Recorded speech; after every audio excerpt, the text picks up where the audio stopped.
Bom dia, bom dia. Bom dia. Bob. Tudo bem, presidente? Como vai? Tudo bem? Só colocar na tela aí.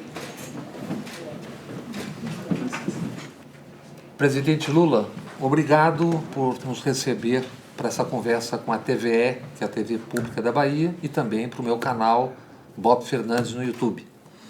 Eu vou começar pelo mais recente, presidente. Sua defesa acaba de pedir ao STF um segundo habeas corpus para a sua libertação, alegando a parcialidade, no caso agora, dos procuradores Deltan Dallagnol e outros, e já havia um primeiro em relação ao juiz Moro.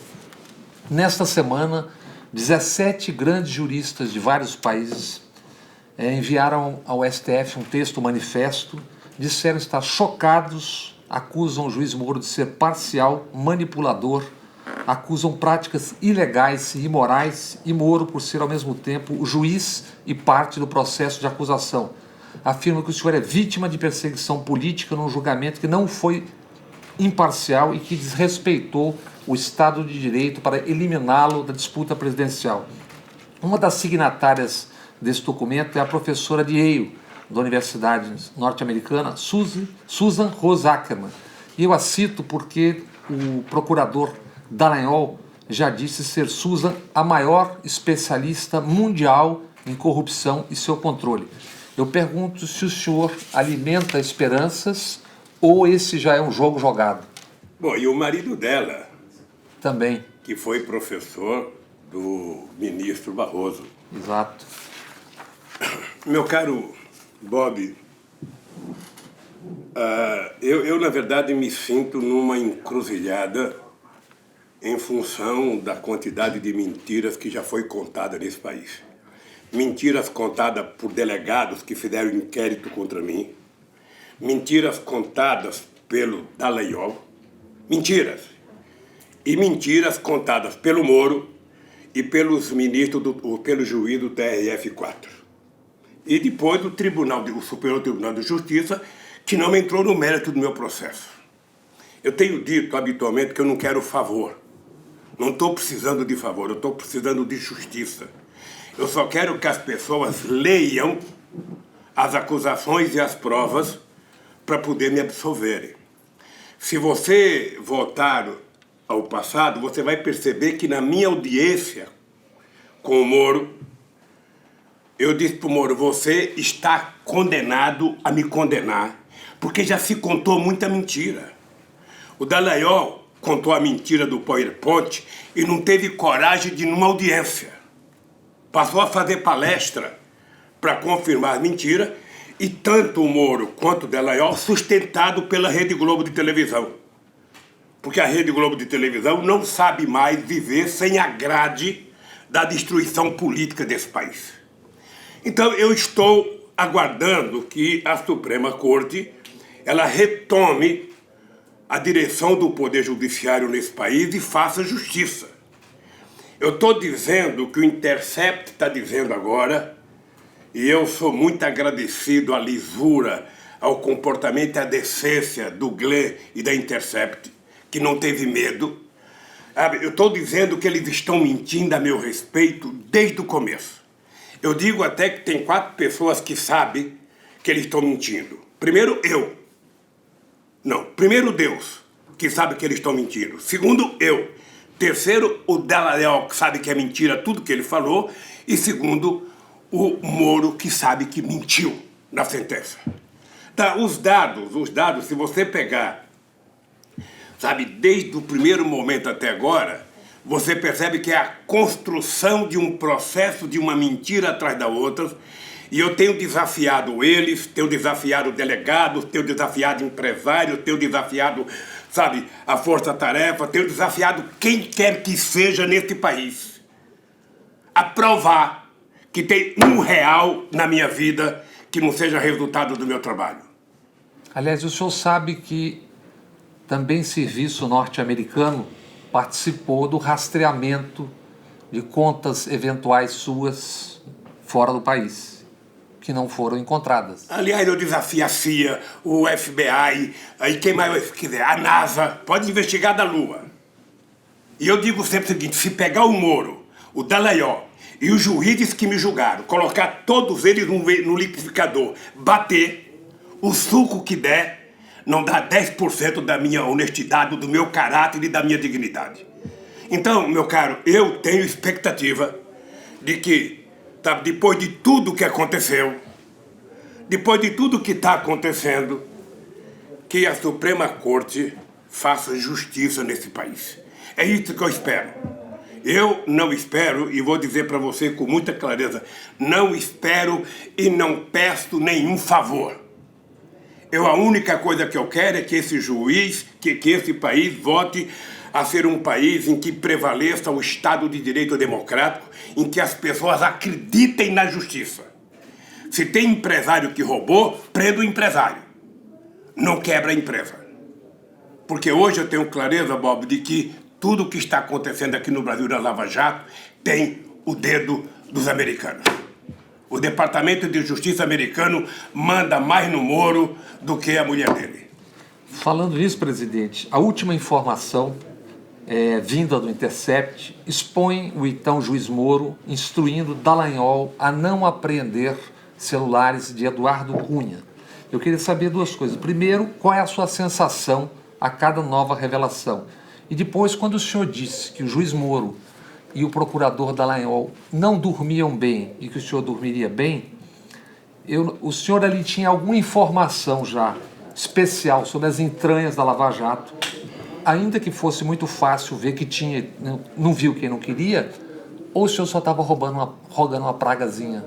Não, eu tinha certeza, porque eu conheço o processo, eu me conheço, veja, quando você tem um procurador que recebe a função de ser coordenador de uma força-tarefa, ele passa 1h30, sabe, num salão principal de um hotel, fazendo uma entrevista coletiva, mostrando um PowerPoint, e depois de 1h30 vomitando bobagem, esse cidadão diz, não me peçam provas, eu só tenho convicção. Naquele dia, o Conselho Nacional do Ministério Público deveria ter pedido a exoneração desse moleque. Por irresponsabilidade, por má fé com o país. Porque o que eles estão fazendo, na verdade, eles estão me prejudicando. Eu estou há 1 ano e meio aqui, tenho filhos, tenho neto, tenho muitos amigos aí fora. Já falei outro dia aqui que eu estou apaixonado, eu quero casar outra vez. Vou completar 74 anos em outubro, sabe? Agora, essa gente não pode fazer com o Brasil o que estão fazendo, porque o Lula está aqui, mas tem milhões aí fora, passando fome, desempregado. Ah, mas nós devolvemos 2 bilhões para a Petrobras, devemos 3 bilhões. Eu quero saber quantos bilhões vocês tiraram da boca do povo brasileiro que perdeu o emprego na indústria naval, na indústria da construção civil, sabe?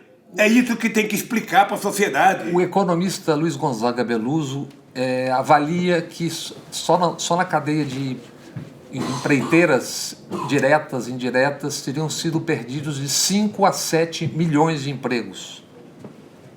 Olha, é muita coisa, Bob. Eu sinceramente, eu gostaria até de vez em quando ficar calmo, mas o que estão fazendo com o Brasil é um processo de destruição. Em todos os níveis, destruição moral, ética, ou seja, estão jogando fora aquilo que o Brasil construiu, e me parece que as pessoas faz 1 ano que eles só falam em reforma política, reforma tributária, reforma política, reforma tributária e privatizar. Ou seja, eles estão destruindo aquilo que dá caráter a uma nação, que é o seu conhecimento, o seu investimento em universidade, em ciência e tecnologia, as suas fronteiras, a sua biodiversidade, a sua água, as suas riquezas minerais e o seu povo. O que mede a qualidade de uma nação não é o tamanho do território, é a qualidade do seu povo. E o que tem acontecido? O que tem aumentado no Brasil?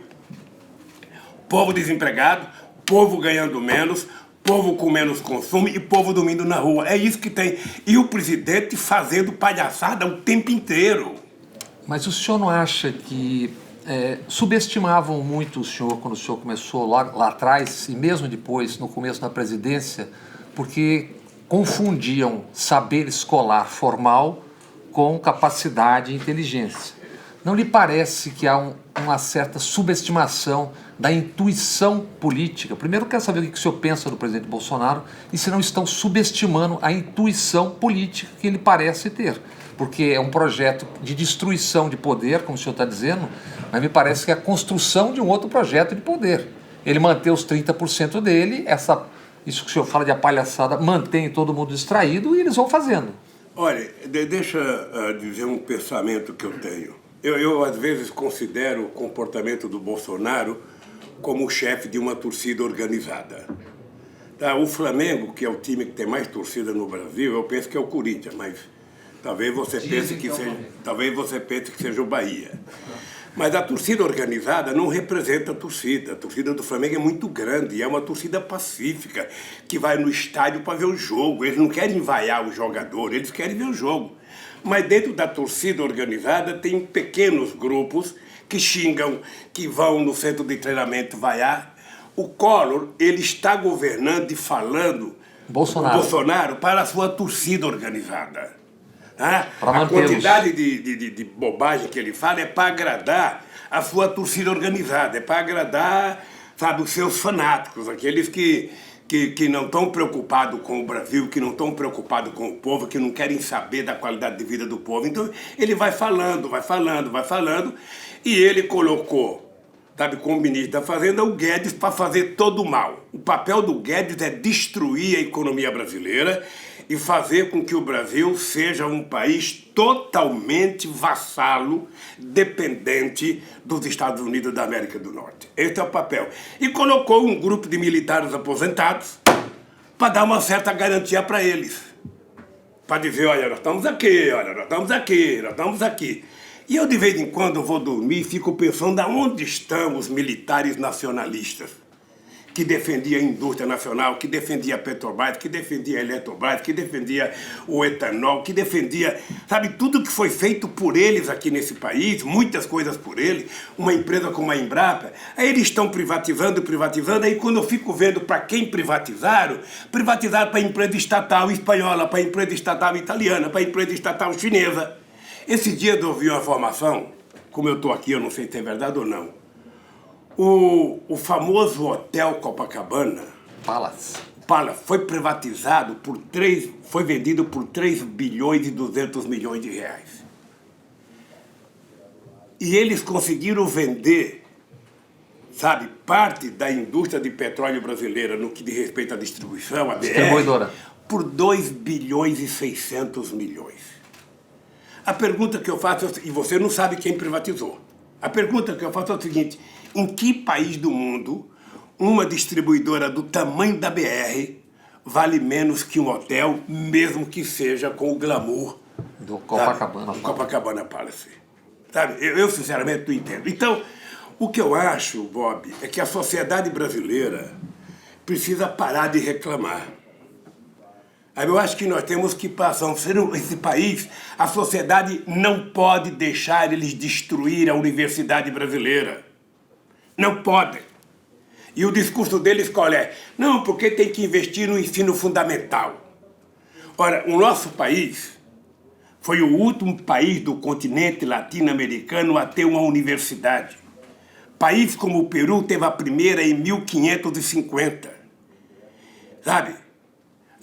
Em 1900 já tinha a reforma universitária em Córdoba. E o Brasil só veio fazer a primeira em 1920, a chamada Universidade do Brasil, juntou um monte de faculdade. Para quê? Sabe por quê? Não era pensando nos brasileiros, era porque vinha o rei da Bélgica para o Brasil, e o rei da Bélgica só poderia vir aqui se recebesse um título de doutor honoris causa. E para dar o título de doutor honoris causa, então criaram a Universidade do Brasil. Foi para isso. Então eu acho que eles querem destruir as universidades porque eles sabem que foi o nordestino, que só tem como formação, sabe, acadêmica, o 4º ano primário e um curso do Senai, sabe, que tem noção de que a inteligência não está ligada à quantidade de anos escolar que a pessoa participou, porque eu não troco meu diploma de 4º ano primário pelo diploma universitário de muita gente que eu vejo na televisão falando. E eles não querem admitir que, pô, foi esse ignorante, esse analfabeto, filho da dona Lindu, que veio fazer mais universidade que todo mundo, que esse país em 100 anos fez 6 escolas técnicas, eu e a Dilma fizemos quase 500, ou seja, não é possível, não é possível. E mais, quintuplicamos o orçamento da educação, de 20 para 120 bilhões, quando eu era presidente. Então, companheiros, é o seguinte, educação não tem preço, educação não é gasto, educação é investimento. E a gente está caminhando para um futuro em que o que vale é o conhecimento, o que vale é a sabedoria, o que vale é a capacidade de conhecimento, de pesquisa que tenha um país. E eles estão jogando isso fora, e isso significa soberania nacional. E eu quero saber quem é que está defendendo isso nesse governo. A propósito disso, em abril de 2018, véspera do julgamento do habeas corpus, o general Vilas Boas, então comandante do Exército e hoje assessor do general Heleno, no GSI, tuitou repudiando a impunidade, dizendo que o Exército estava atento às suas missões constitucionais. Isso foi repetido em dezembro, quando o Marco Aurélio, ministro, examinava aquela liminar para a libertação, e o alto comando do Exército se reuniu para avaliar as consequências de uma eventual libertação de Lula. Em seu governo, as Forças Armadas receberam apoio financeiro, institucional e no geral, mantiveram um discreto comportamento constitucional. Como o senhor avalia as atitudes desses chefes militares e o tom de ressentimento em relação ao senhor e ao PT? O que vem isso? Bob, o comportamento dele, eu talvez não o conheça. Se eu o conheci com outra patente quando eu era presidente, eu não lembro. Eu sei que ele está muito doente, numa doença muito delicada, e eu não quero ficar discutindo muito o general Vilas Boas. Eu acho que quem está passando pelo que está passando deveria ter um pouco mais de decência ao se referir a mim. Ele deveria ler os anais das Forças Armadas brasileiras, sabe? Do Marechal Deodoro da Fonseca até o Bolsonaro, e eu duvido que ele encontre nos anais das Forças Armadas brasileiras um presidente que teve o respeito e que cuidou das Forças Armadas como eu cuidei. Ele pode aproveitar que tá doente e ficar lá no palácio, lá, lendo, para saber se em algum momento da história do Brasil um presidente da República cuidou das Forças Armadas como eu. Porque eu queria uma política de defesa. Porque eu não acho que general de exército ou soldado é brinquedo Playmobil, não. Eu acho que eles têm um papel importante na defesa da nossa soberania, em cuidar da defesa do nosso povo contra possíveis ataques inimigos, não contra o nosso povo mesmo. E é por isso que eu quero as Forças Armadas preparadas. Eu quero as Forças Armadas preparadas para quando for preciso, sabe? Não adianta chamar por Deus, porque Deus também vai ajudar o adversário. Ou seja, é preciso estar preparado, é preciso ter soldado bem treinado. Quando eu cheguei na presidência, Bob, quando eu cheguei na presidência, pasme o que eu vou lhe dizer. Pergunto para o general Vilas Boas, ou pergunto para o general Endo, que foi o comandante do Exército no meu segundo mandato, ou para o Albuquerque, que foi no primeiro. Quando eu cheguei na presidência, soldados eram liberados 11 horas da manhã porque não tinha dinheiro para o almoço. Tinha soldado que não tinha coturno. A gente estava comprando fardamento da China porque era mais barato. Eu não só, sabe, garanti comida para o soldado, como garanti coturno, como garanti fardamento, como criei uma escola chamada Soldado Cidadão para que os soldados fizessem curso, sabe, de qualificação profissional em parceria com o Senai, como preparei. Pergunto para o general Enzo, que é engenheiro, como que era o batalhão de engenharia do Exército. Era uma empresa sucateada, não tinha nada. Eu transformei o batalhão de engenharia do Exército competitivo com as grandes empreiteiras brasileiras, porque era preciso, eu utilizava eles para poder medir preço e também para construir estrada onde as pessoas não queriam construir. Então, pergunte para a Marinha o que eu fiz para a Marinha. Pergunte para a Marinha o que eu fiz. Sabe, quem é que deu dinheiro para continuar o processo em Aramar? Para cuidar do nosso enriquecimento de urânio? Porque fazia não sei quantos anos que não tinham. Pergunta para a aeronáutica. O que eles tinham? Então, de onde vem isso? Então, de onde vem isso? Eu só posso entender o seguinte. Primeiro, uma doença ideológica. Uma doença ideológica. O ódio do PT, certamente... a única explicação que eu entendo é o seguinte. É porque o PT ousou colocar gente pobre da periferia desse país e do campo nesse país na universidade. Sabe? Conseguiu fazer com que crianças pobres tivessem acesso a um curso técnico profissional.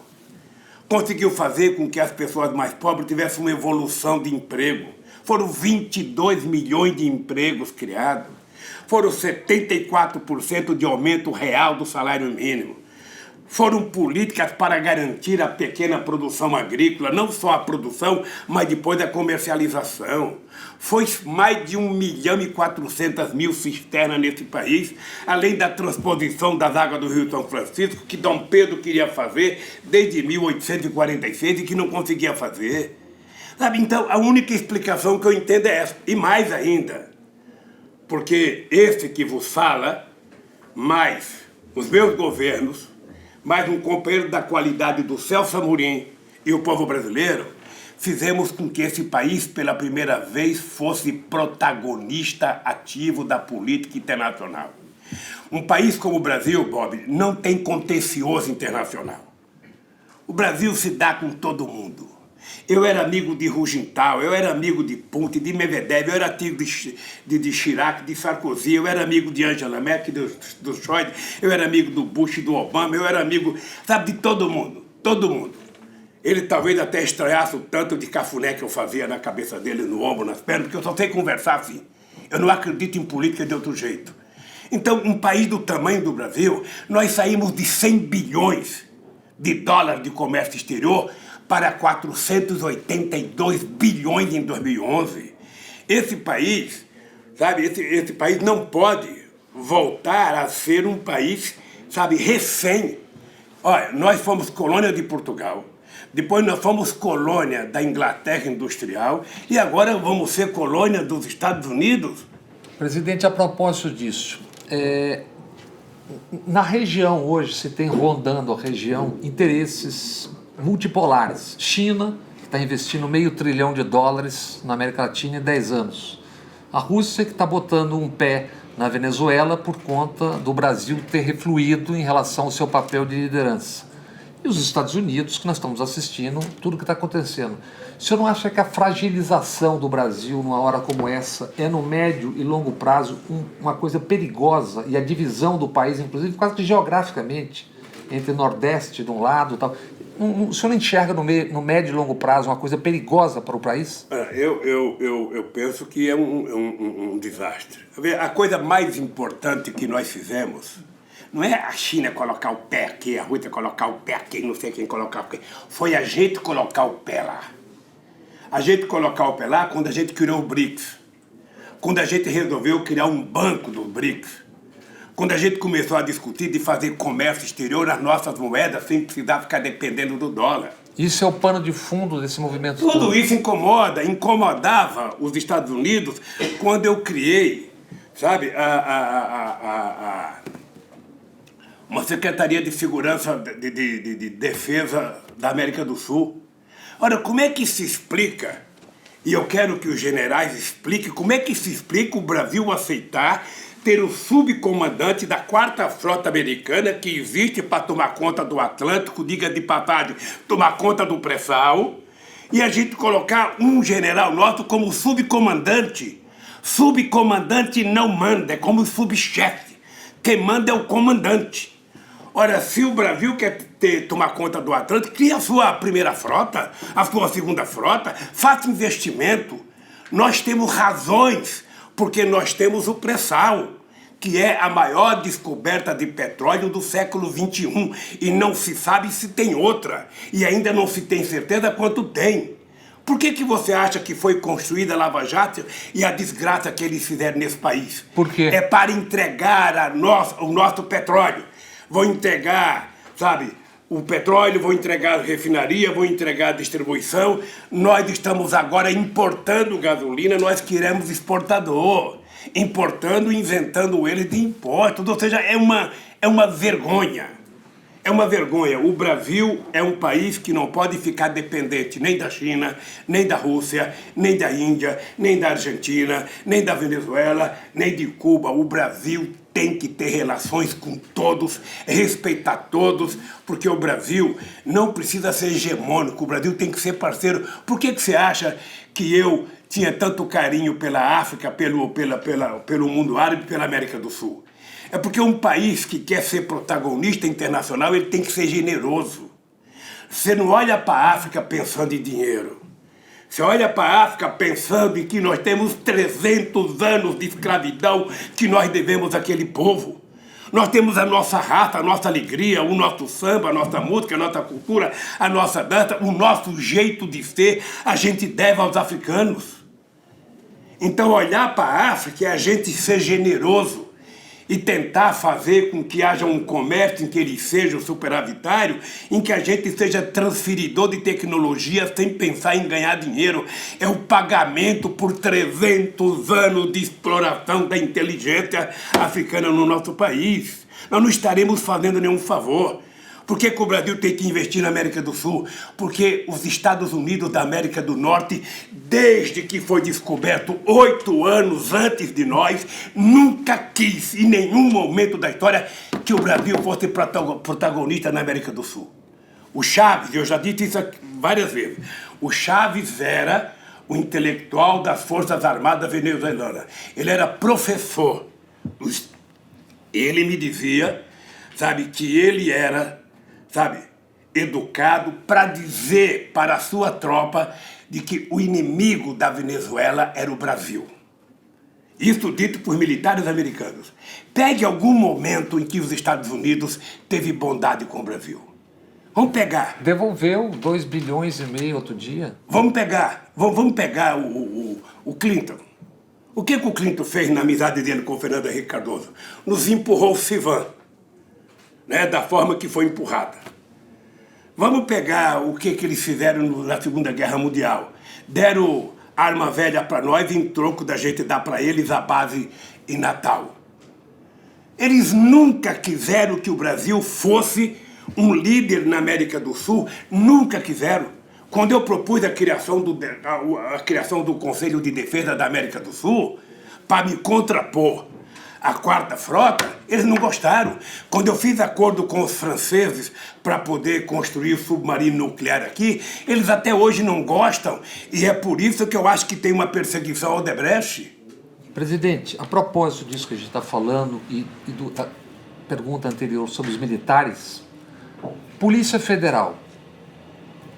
Quando Paulo Lacerda assumiu sob o ministro Márcio Tomás Bastos, eu me lembro que a gente escreveu muito sobre aquilo, a agência norte-americana, a DEA, de combate às drogas, pagava operações de delegados. A gente publicou os contra-cheques, porque não tinha dinheiro para pagar as operações.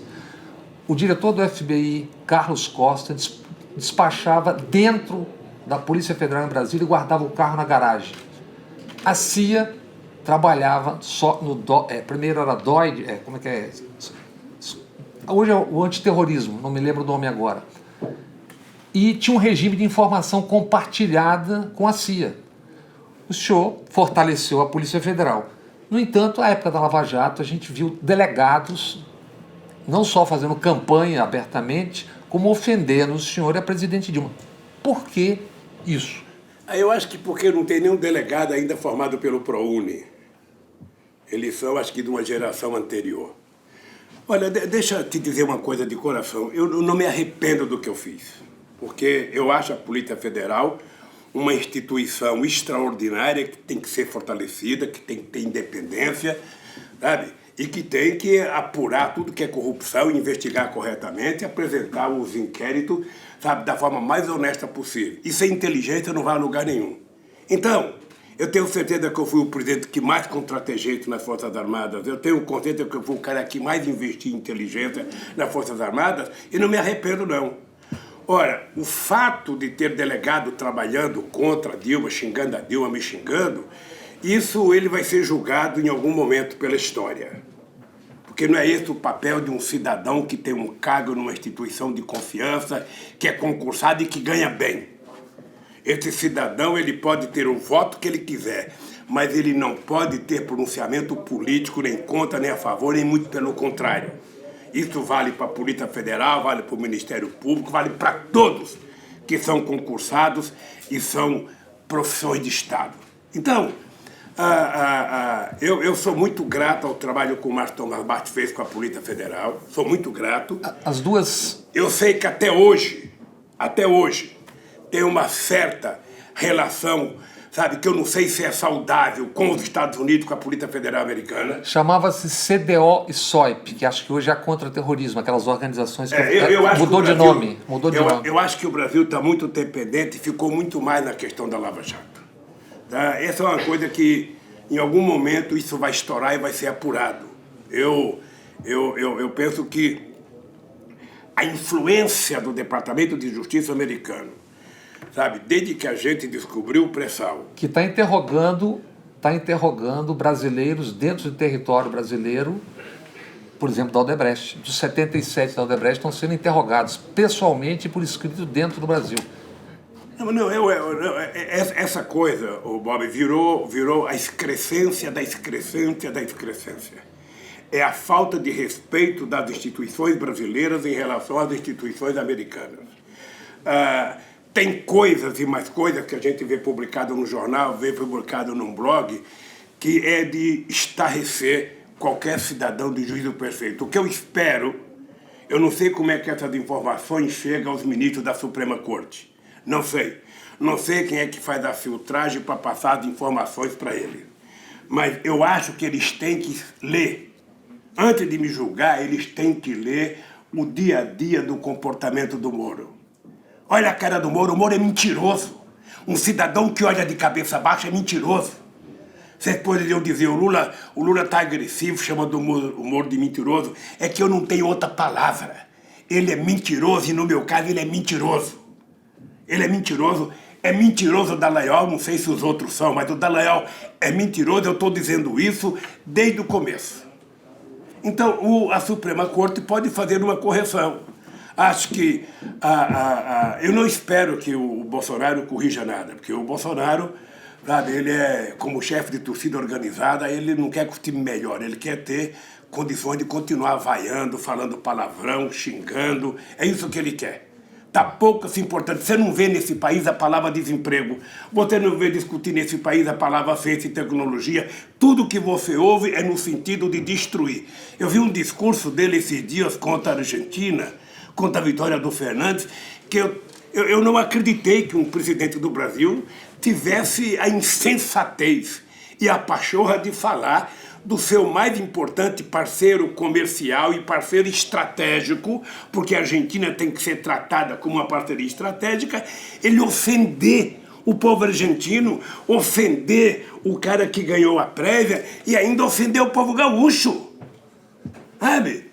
Achando que o povo gaúcho vai se transformar numa Roraima se ele ganhar. Ora, o que ele acha? Ele acha que bom para a Argentina é o mate que levou a inflação para 74%?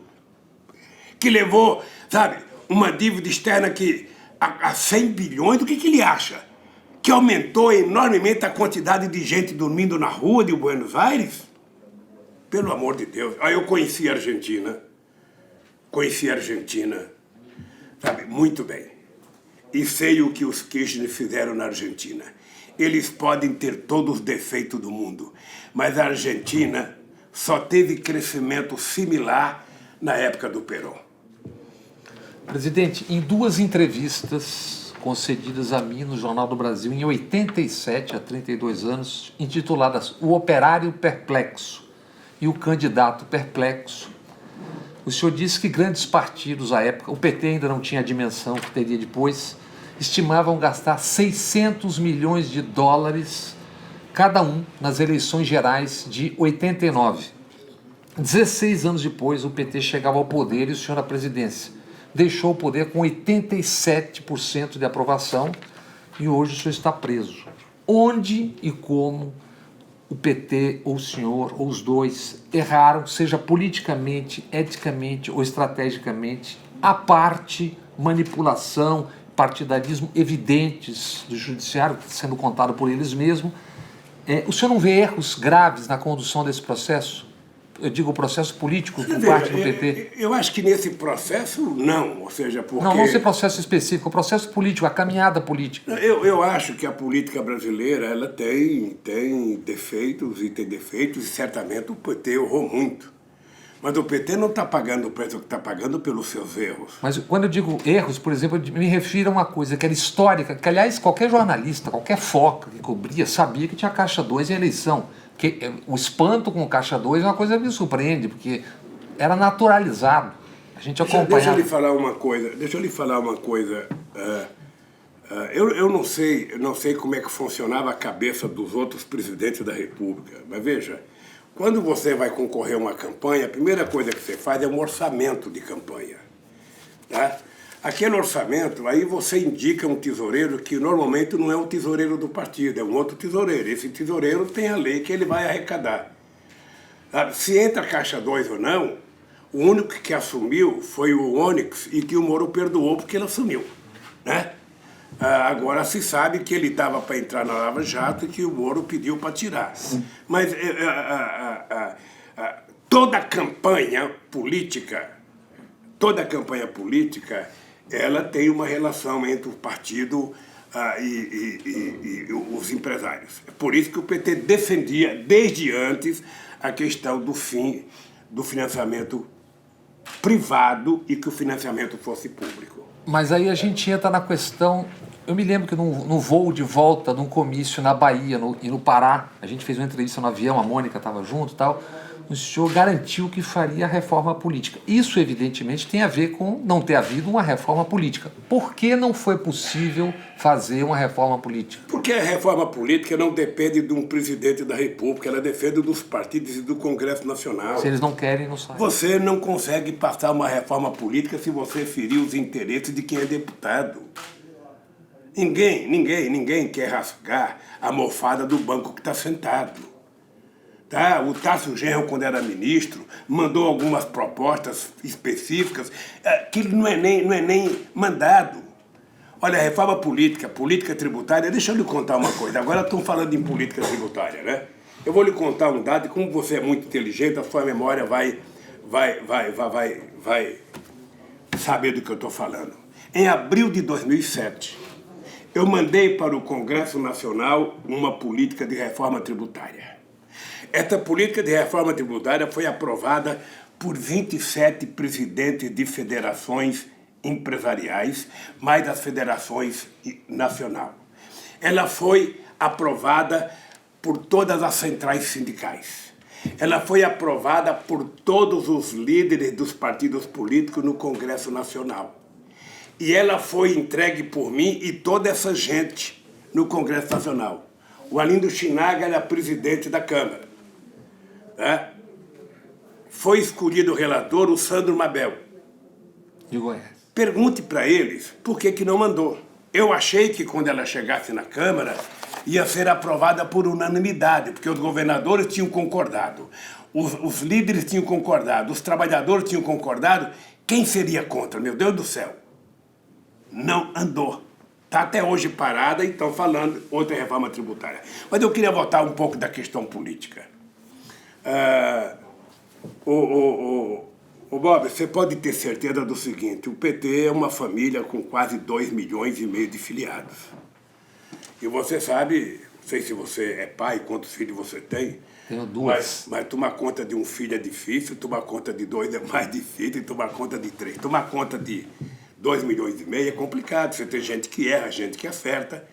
O que acontece é que eles resolveram transformar os crimes que o PT cometeu, que certamente não eram diferentes dos crimes que todos cometeram.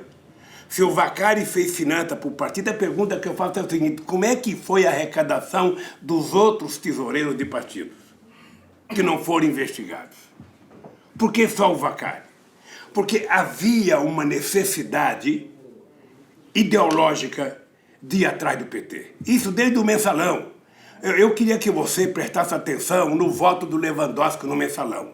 A Globo News passou 3 anos dizendo a maior corrupção da história do Brasil, a maior corrupção da história da humanidade, a maior Eliane Cantanhede e sua turma. Sabe? O Merval e sua turma, o tempo inteiro. Ora, quando termina esse processo, por falta de prova, o que eles inventaram? Aquela tese... Alemã. Como é que chama? Teoria do domínio do fato. Ou seja, em não tendo prova, eu vou culpar o chefe. Tá? E no seu caso, a finalidade era pegar o Zé Dirceu. Quando chega no julgamento do Lewandowski, a única coisa que eu lembro, porque a imprensa não divulgou, mas eu assisti ao vivo. O Lewandowski prova que primeiro não tinha empresa pública na acusação. Tá? Segundo, que o dinheiro foi utilizado para pagar a Globo, para pagar a Record, para pagar o SBT, para pagar publicidade. Acho que era Brasil Net, uma coisa mais ou menos assim. Era uma empresa privada. Tá? Mesmo assim, o Zé Dirceu foi condenado. Agora, no meu caso, eles inventaram 2 palavras mágicas. Uma do Dallagnol, sabe? Que ele inventou a história da convicção, e o Moro do contexto. Está dentro do contexto, está dentro do contexto. Então, eu venho notando o que eles querem desde o começo. Eu não estou aqui inocente. É importante que eles saibam que eu não estou aqui inocente. Eu estou aqui. Não tem filme, sabe, que às vezes o mocinho vai para a cadeia, fica preso para tentar descobrir, sabe, quem é o bandidão. Eu estou aqui para isso. Então eu quero que o Moro saiba. Quero que os ministros da Suprema Corte saibam. Quero que o general Vilas Boas saiba que eu estou aqui porque eu quero. Eu poderia ter saído do Brasil. Tive muita oportunidade. Não quis sair porque o jeito de eu ajudar a colocar bandido na cadeia é ficar aqui. Quanto tempo eu não sei. Mas é daqui de dentro que eu quero provar que eles são bandidos e eu não. É isso que eu quero provar. A propósito... E estou muito tranquilo. A propósito da diferença de tratamento que o senhor está falando. O senhor tem 5 filhos. O senhor disse ao Juca e ao Trajano que eles não estão bem de vida no momento por questões financeiras, trabalho, etc. Durante 5 anos, os seus filhos foram tornados uma entidade única, indivisível e onipresente. O Lulinha, que é essa personagem que junta 5, era dono da maior mina de ouro do Brasil, a maior fazenda, a maior boiada, dono da JBS, era, como se soube depois, vasculhando. Apareceu num blog aí com carro de prata. Isso, tudo aquilo. Morava na sede da Exalc, lá em Piracicaba. Mas aquilo tudo o senhor sabe que o senhor viu durante anos. O que eu queria perguntar para o senhor imagina, se o senhor tivesse um filho, eu quero imaginar como é que o que aconteceria com o senhor se o senhor tivesse um filho que tivesse sido deputado estadual, que tivesse um assessor com ligações atribuídas à milícia, que movimentasse dinheiro inexplicável, que desse um cheque de R$24 mil para sua esposa, ou alguém que foi para o executivo e, ao ir para o executivo, passou para os seus filhos, os filhos dele, a empresa, que trabalha basicamente com relacionamento entre políticos e empresários. O que diriam e o que o senhor estaria sofrendo agora? E o que o juiz ou o ministro estaria fazendo a seu respeito? Eu pergunto a você, como jornalista, como é que você acha que o Borer falaria no Jornal Nacional? Eu acho que a pergunta contém a resposta. Deixa eu lhe falar uma coisa para você. Eu nunca tive um tratamento respeitoso pela imprensa brasileira. Nunca tive. O senhor não acha que tem responsabilidade nisso? Nunca tive. Nós vamos falar disso depois. Podemos discutir isso. Nunca. Eu duvido que tenha um único gesto meu, sabe, de indignação com a imprensa, porque eu fiquei nervoso, foi com um jornalista do New York Times, é isso, que escreveu uma canalice que era a vontade da Folha escrever. Dizer que eu bebia era uma vontade da Folha, mas como a Folha não tinha prova, aproveitou o americano para utilizar. E eu, então, desafiava o quê? Eu duvido. Veja, eu estou falando para você que vai para o ar, eu duvido ter um brasileiro que diga que depois de 1974 me viu bêbado.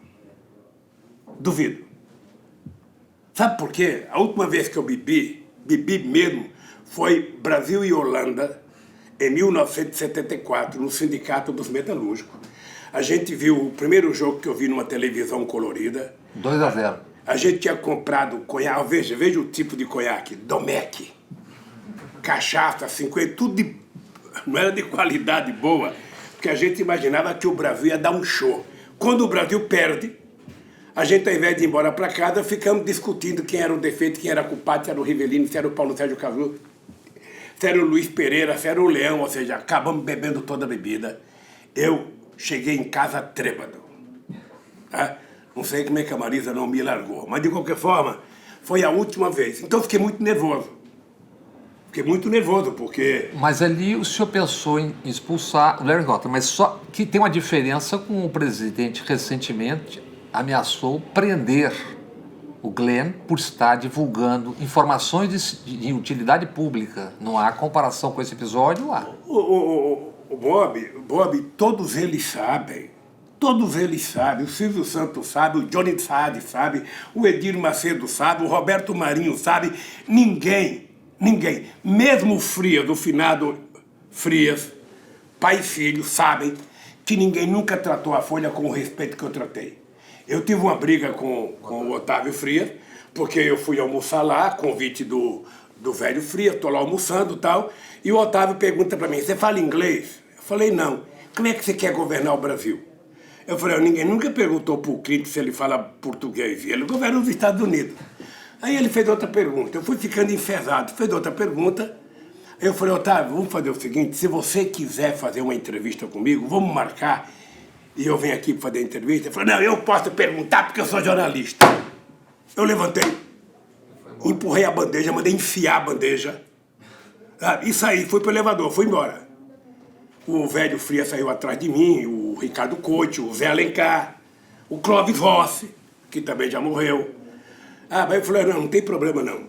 Aí eu olho para a mesa, ele está sozinho. Aí eu voltei, pus a mão na mesa e falei, Otávio, sabe por que você está com bronca de mim?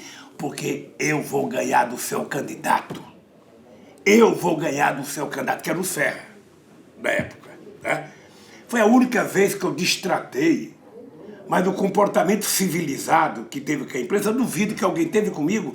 Agora, o que esse cidadão faz com a imprensa não é não gostar, é humilhar, é vender ignorância para colher facilidade. Mas, presidente, falando do ponto de vista institucional, o senhor teve prestígio político em algum momento para discutir, ao menos, com a população, mas não via Franklin Martins, a regulação econômica capitalista da indústria da comunicação. Todo mundo dito civilizado tem. E tem, ao mesmo tempo, mídia pública, não estatal. BBC, Deutsche Welle, o cidadão é que paga, o que ajuda a pagar. Por que o senhor não conseguiu tocar no assunto, a não ser no final do segundo mandato? Para com isso. O Franklin Martins. Querido, para com isso, nós aprovamos a TV Brasil. Mas aí é uma TV estatal. Na verdade era uma TV pública, que não virou nem estatal, porque ela não conseguiu funcionar a contento. Mas a ideia era criar uma BBC mesmo. A ideia era criar uma RAI. A ideia era criar um Canal 5 francês, era criar uma televisão, não para brigar por audiência, mas uma televisão que tivesse credibilidade junto à sociedade. Tanto é que nós colocamos a Tereza Cruvinel, minha grande companheira para dirigir, e não deu certo. Mas isso não é regulação. Isso... Peraí, não deu certo, mas eu só quero falar que nós tentamos criar. A segunda coisa, toda vez que vocês falam, vocês têm que ter em conta, de vez em quando eu acho que vocês se esquecem de fazer uma análise política, né?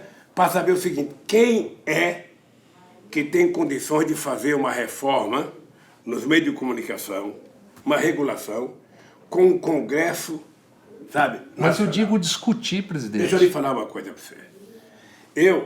Eu, talvez por provocação da imprensa, eu estava muito à vontade e talvez eu tenha sido presunçoso, porque eu disse que ia derrotar a imprensa na rua. Disse que ia derrotar a imprensa na rua. E até hoje, talvez eles não me perdoem, porque quando não só eu me reelegi, veja, quando eu fui candidato em 2006, a imprensa dava mais destaque para a Luiz Helena, sobretudo o Globo, do que para mim. Por quê? Porque eles imaginavam que a Luiz Helena tirava voto do PT. No fundo, ela tirava voto do Alckmin. Quando eles descobriram, rifaram ela. Ora, quando chegou em 2009, nós começamos a discutir, está na hora de mandar um processo de regulação, e fizemos uma conferência nacional. Não sei se você participou, Martins estava à frente, mas só não participou a Bandeirantes e participou, acho que a Record, não sei. Mas a Globo não participou, o SBT não participou, e nós fizemos um projeto de regulação. Quando chegou em junho de 2010, eu discutia com o Frank que era precipitado a gente estar entrada num processo daquele no final de mandato, que era preciso construir para que aquilo fosse dado entrada no começo de um mandato. Esperamos, ganhamos as eleições, sabe? E demos a companheira Dilma, sabe, para entrar no Congresso Nacional. Não sei por que não entrou. Não, eu nunca conversei com a Dilma porque ela me disse numa entrevista para a TVE também que não existia, que seria derrotada no Congresso. Isso, mas o debate, independente de derrotado ou não, o debate... Mas você sabe que o debate nós fizemos nas conferências, porque teve conferência municipal, estadual e nacional. Quando chega no Congresso Nacional uma coisa que eles não querem discutir, não tem debate. E por que não ocupar a rede de televisão com todas as posições, eventualmente? Por que não discutir na televisão 1 hora por mês com todas as posições? Que televisão? Ué, o Estado é o concessionário. Que televisão? O Estado não é o dono da concessão? Não, veja, o Estado, na verdade, é o dono, mas o Estado hoje é refém da concessão que ele faz. Mas esse é o problema, né? Essa é uma coisa que nós deveríamos regular. É isso, mas é isso que eu estou me referindo. O Estado, para fazer propaganda sobre saúde, o Estado desconta do imposto de renda das empresas. A campanha eleitoral também. Então é uma vergonha, ou seja, você é dono da concessão, as empresas ganham dinheiro à vontade, as empresas falam mal do governo e qualquer coisa que você pede, eles ficam contra. Você, por acaso, tem noção do que fizeram com o Haddad em São Paulo? O Haddad, que é um cara de classe média, o Haddad é coisa pra caramba, um cara só. É filósofo, é advogado, é economista. Porra, imagina eu, um cara, sabe, não sou nada. Presidente, só para ficar claro, o que nós estamos falando aqui é um espaço econômico para diversidade e pluralidade. Por quê? Porque os sócios regionais dessas emissoras todas são chefes políticos. É por isso que eu queria voltar a presidir o Brasil. Uma das coisas que eu tinha vontade de fazer era fazer o que eu não fiz. E a discussão sobre a regulação dos meios de comunicação, para mim era uma questão de honra. Sabe? Para mim era uma questão de honra você fazer os meios de comunicação ter uma regulação, porque a nossa última regulação é de 1962, a gente não tinha nada. E para ficar claro que isso não significa censura, é uma coisa que todo mundo civilizado tem. Não, censura quem diz é o dono da censura, o dono das empresas. Toda vez, a Globo acha que quem tem que regular a televisão é o controle remoto. Sabe? O senhor falou uma coisa aí, que o senhor, se fosse candidato... Eu tenho informação, que eu não sei se o senhor pode confirmar. Em 2014 tinha aquele movimento Volta Lula. Qualquer jornalista que falasse com empresários, com quem quer que fosse, sabia que tinha um movimento para que o senhor fosse candidato. A informação que eu tenho é que tinha sido agendado uma conversa, o senhor tinha agendado via Gilberto Carvalho um encontro com a presidente Dilma, o senhor ia comunicar que seria candidato, mas que ela se antecipou e disse que seria candidato. Isso foi exatamente assim? Não é verdade. Não é verdade? Não é verdade. Veja, a verdade é o seguinte. A Dilma era presidenta da República. Ela tinha o direito de querer ser candidata à reeleição. Mas o senhor seria se ela não fosse? Ela tinha o direito. Eu tinha um exemplo do estado do Rio Grande do Sul. Quando o Olívio era governador, e o Tasso Genro foi disputar uma prévia com o Olívio Dutra, derrotou o Olívio Dutra internamente, e depois perdemos as eleições por Rigoto. Eu tinha na cabeça esse sentimento, sabe? Como é que eu posso dizer para Dilma, você não vai ser candidato a você? Eu não podia. tá? Até por respeito, porque eu gosto Mas muito não da faltava Dilma. vontade. Ela nunca me procurou. Tá? Eu acho que nunca na vida tanta gente me procurou para eu ser candidato. O partido nunca teve, vontade tinha, mas nunca teve coragem de fazer essa discussão abertamente. O que aconteceu é que eu chego no Ayambi para o encontro do PT, a Dilma foi, e quando eu entro, sabe, no plenário, o pessoal começou a gritar volta Lula, eu fiquei muito puto da vida, porque era uma falta de respeito com a Dilma. Então eu peguei o microfone e falei, vamos parar de brincadeira, esse país tem candidata a presidenta e a candidata é a nossa presidenta, Dilma Rousseff. E matei o assunto. Teve reuniões na casa de pessoas com 200, 300 empresários que queriam tocar no assunto de ser candidato e eu vetava. É porque eu respeitava o direito da Dilma querer ser candidata. Eu posso ter errado? Posso, mas estou com a minha consciência tranquila de que não fiz nenhuma sacanagem com ela e nem estuprei o direito político que ela tinha.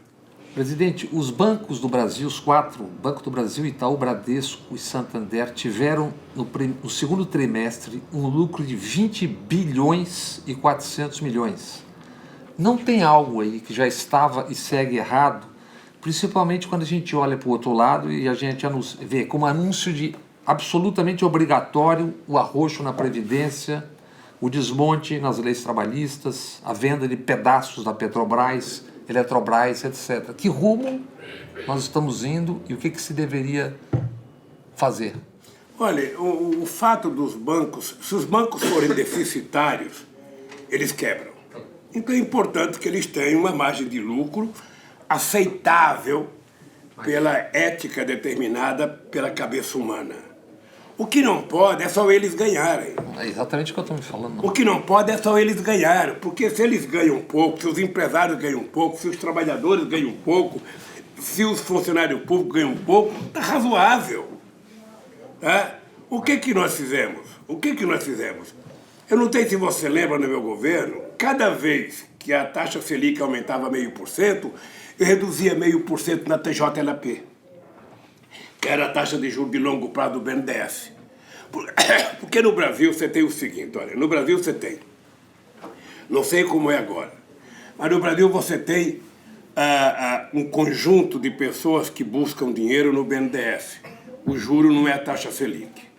Você tem um conjunto de pessoas que pegam dinheiro na Constituição Civil, na Caixa Econômica Federal. O dinheiro não é a taxa Selic.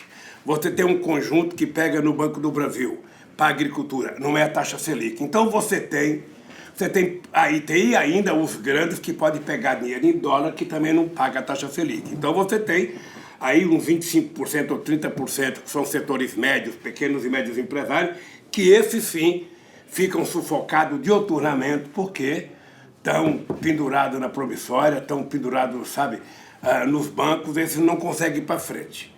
Ora, o que a gente decidiu? Só tem um jeito de enfrentar essa situação, sabe? É a gente injetar dinheiro, sabe, na base da sociedade. Foi por isso que nós criamos o crédito consignado.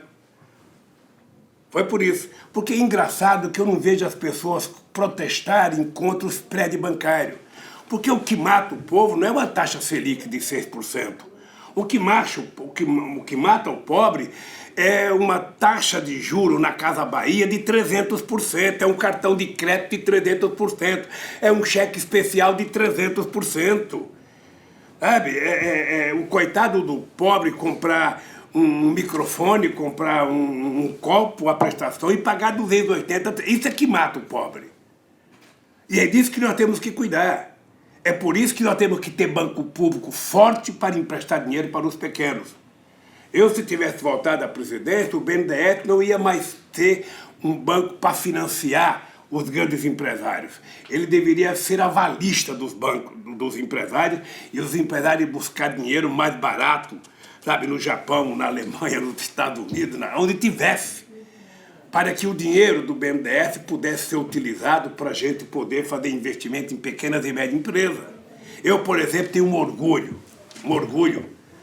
Eu espero que esse cidadão que o Bolsonaro colocou no BNDES agora denuncie que no meu governo nós emprestamos 200 milhões para os catadores de papéis.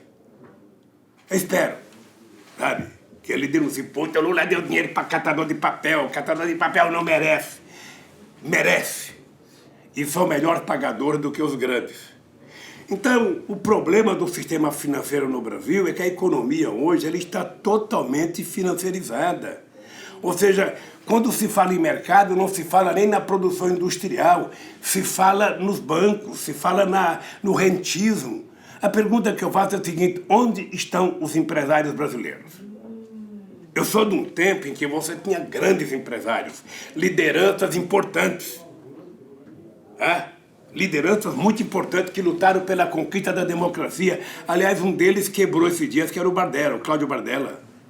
Mas quem é que não lembra do Bardella, do Antônio Emílio de Moraes, do Enar Koch, sabe? De gente muito importante na economia brasileira. Hoje você não tem. Hoje o grande empresário que aparece na televisão é o Louro José. O Louro José é aquele da van. Gaio. Aquele da van. Que aparece com um paletó amarelo e paletó verde e gravata amarela. Qualquer dia Ana Maria Braga pega ele e bota ele em cima da mesinha lá e vai tratar ele como Louro. É esse empresário que tem. Cadê os grandes empresários? E se a gente continuar com essa política de puxa-saco americano, a gente vai acabar perdendo, sabe, o potencial que nós temos do agronegócio em outros países. Porque eu não sou contra. O Brasil é exportador de commodities, só exporta commodities. Veja, é preciso que a gente avalie quanto de tecnologia tem num quilo de carne de frango, num quilo de carne de porco, num quilo de carne de boi, num grão de soja. Sabe? Tem muita tecnologia, tem muita genética investida aí. Não é menosprezar. É que o Brasil tem que ser exportador de commodities, mas exportador também de produtos manufaturados. Como é que a gente vai brigar com a Argentina, que é o nosso maior importador de produtos manufaturados? Então, Bob, eu sei que eu estou falando demais, mas eu queria te dizer uma coisa. Olha, dirigir um país, a primeira coisa que você tem que ter na cabeça é que você não dirige para grupos, você dirige para todos. Tá? Você tem que ter o mesmo respeito para um catador de papel, o mesmo respeito para um engenheiro, o mesmo respeito para um empresário. Só que a sociedade tem que saber que dentre toda a sociedade você tem que escolher aqueles mais vulneráveis para você poder dar uma injeção a mais, sabe? Você colocar mais crédito, você fazer mais investimento para gerar emprego, você mais investimento para construir sua casa. É por isso que nós queremos o Minha Casa Minha Vida. Você não fala em financiamento para um cara que ganha um salário mínimo. Ele não tem como pagar uma prestação de 300 ou 400 mil reais, de 400 reais.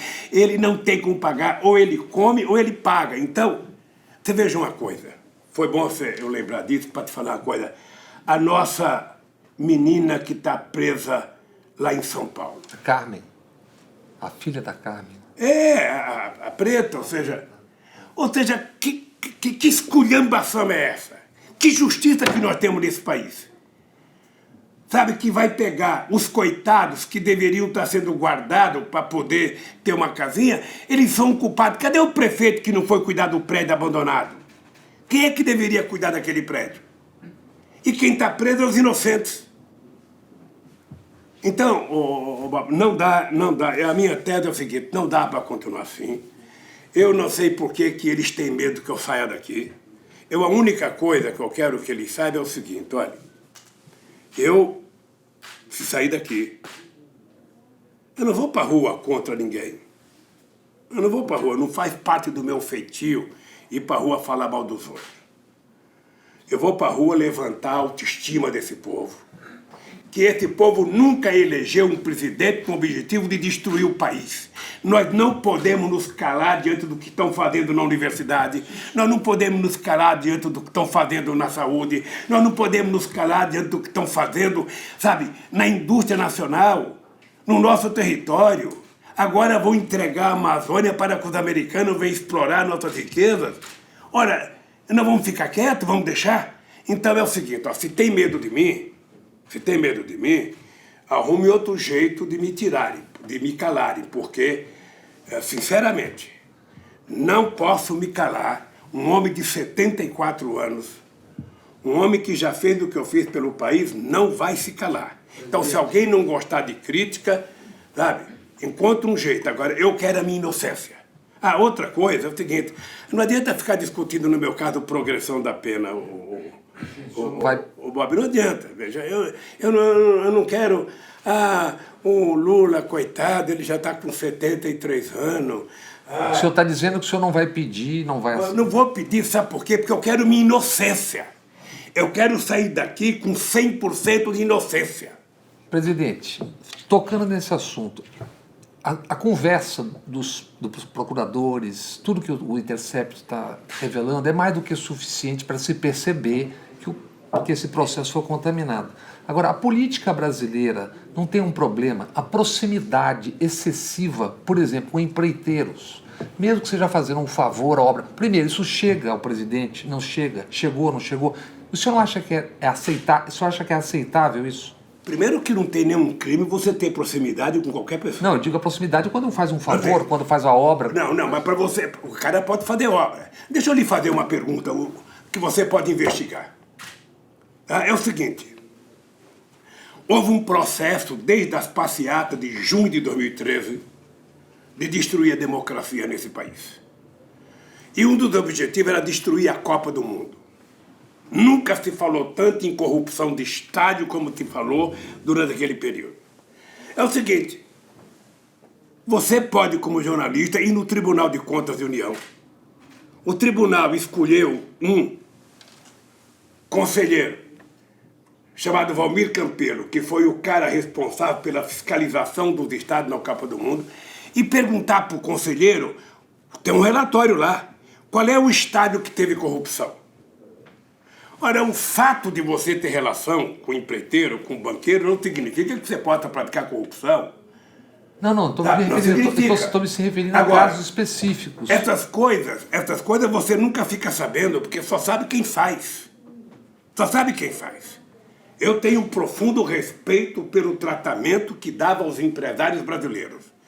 Sabe, de Antônio Emílio de Moraes, quando era vivo, e eu sabia que ele não gostava de mim, cansou de fazer crítica a mim, mas do tratamento de respeito que eu tinha com ele, ao Emílio Odebrecht, ao Léo, que está aqui e me delatou de forma mentirosa, porque ele já tinha prestado vários depoimentos sob o juramento e não tinha me delatado. Num depoimento que ele não prestou depoimento. A propósito disso, qual é o verdadeiro, de verdade, qual é o sentimento que o senhor tem em relação ao seu ex-companheiro Palocci, que já está na rua de tornozeleira eletrônica? Olha, nem me fala, deixa eu lhe falar uma coisa para você. Eu acho que o homem que chega, porque eu não sei se você sabe a delação do Palocci, é uma coisa sui generis. Tem um delegado, chamado Dr. Passi, que é um delegado, que é o cara que fez a delação. Tá? Esse cidadão está processado por mim, desde 2016, por conta de uma mentira que ele contou. De repente eu fico sabendo que ele é o responsável pela delação do Palocci. Então, ele está fazendo a delação do Palocci e, na verdade, o Palocci está dando para ele todos os instrumentos que ele precisa para utilizar na sua defesa contra a minha acusação. E uma frase, o pacto de sangue, que naquela hora... E o Palocci serve para ele e ele serve ao Palocci. Esse delegado tinha 4 inquéritos, veio aqui, nós exigimos informações que a Suprema Corte mandou nos dar. Ele abriu mão de 3 inquéritos, mas ficou 1, mas não veio mais. Eu estou aguardando. Porque quando o cidadão chega à situação que o Palocci chegou, não vale a pena ser ser humano. Não vale a pena. Eu sou filho de uma mulher analfabeta, mas eu aprendi o orgulho de andar de cabeça erguida. Por isso que eu acho, querido, que o que aconteceu na Lava Jato é que os delatores foram premiados, é fantástico. Ou seja, foi uma coisa mais sórdida que a medida provisória que foi aprovada para trazer o dinheiro que estava fora. Eu, sinceramente, nunca acreditei que o Brasil fosse crescer porque os bandidos iam trazer dinheiro de fora. Aqui não, você abre. O Sérgio Machado delatou, então você vai ficar com metade que roubou. O Barroso delatou, você vai ficar com metade que roubou. E uma parte daquela os americanos vão dar para o Dallagnol criar uma fundação. Veja que absurdo. O senhor acha que aquilo ali era um projeto de poder, na verdade? Eu acho. Deixa eu te falar uma 2022. coisa, nem todo mundo está preparado, sabe, para enfrentar a célula narcisista. Essa gente toda é narcisista. Esse Dallagnol eu não conheço pessoalmente porque ele nunca teve coragem de ir numa audiência comigo. Nunca. Mas esse Dallagnol deveria ser um cara que levantava de manhã, primeiro pedia a benção para o Moro, depois ia na frente do espelho e perguntava, espelho, espelho no meu, tem alguém mais inteligente, mais sábio, mais competente do que eu? Sabe, deve sim, porque eu sempre disse que ele era Bob, bote na cabeça o seguinte, no meu caso, eu só posso falar pelo meu caso, tá? E é por isso que eu desafio eles. Sabe, o que eles julgaram, na verdade, não foi o Lula. O que eles julgaram foi o meu mandato. O que eles julgaram, tem tanta coisa absurda, que eu não vou falar porque vai ter outras oportunidades, mas tem tanta coisa absurda, sabe, a ponto deles inventarem uma medida provisória por causa da compra do caça sueco, que foi feito 2 anos depois ou 3 pela Dilma. Sabe, eles foram inventando, o Lula viajou para tal país, o Lula viajou para tal país. Eles têm aqui na Polícia Federal todas as minhas palestras. Aliás, essa foi uma primeira tentativa. Foi. E depois viram que não, tinha mas sido... eles têm todas as minhas palestras daqui e pegaram meu discurso, que é plágio se utilizar. É plágio, eles têm que saber que está tudo por escrito, está tudo filmado, tudo fotografado. Porque quando eles vieram aqui, eles pensaram que as minhas palestras eram que nem a do Dallagnol, clandestina. As minhas não, as minhas eram todas filmadas, fotografadas, tinha entrevista minha, sabe? E o seu instituto está sendo investigado também? Olha, Aliás, qualquer coisa que tenha denúncia, é óbvio que qualquer coisa que tenha denúncia, tem que ser investigada. Agora, eu pergunto ao senhor sobre a diferença de tratamento, porque o Gerson Camarote escreveu na revista Época, em 2002, sobre um jantar no Palácio da Alvorada com 12 empresários que estão todos vivos. Naquele jantar, ainda dentro do Palácio, ainda presidente, o presidente Fernando Henrique arrecadou uma caixinha, 7,5 milhões para a constituição do futuro Instituto Fernando Henrique Cardoso. Se alega, com razão, que o fato prescreveu. Mas o que eu acho estranho, que eu pergunto, é assim, os 12 empresários estão vivos, para a imprensa não prescreveu. Quer dizer, essa diferença que eu pergunto, como é que o senhor vê isso? Por que o tratamento, por que o senhor acha que o tratamento é claramente diferente? Tudo em relação ao seu governo foi investigado. Compra de votos da reeleição não foi investigada para valer. Telebrás, 22 bilhões vendas, não foi investigada para valer. O Cerveró falou numa das conversas, a Braskem é um escândalo do governo Fernando Henrique, não foi investigado. Então eu pergunto, não é fazendo intriga, mas pergunto para o senhor sobre a diferença no tratamento.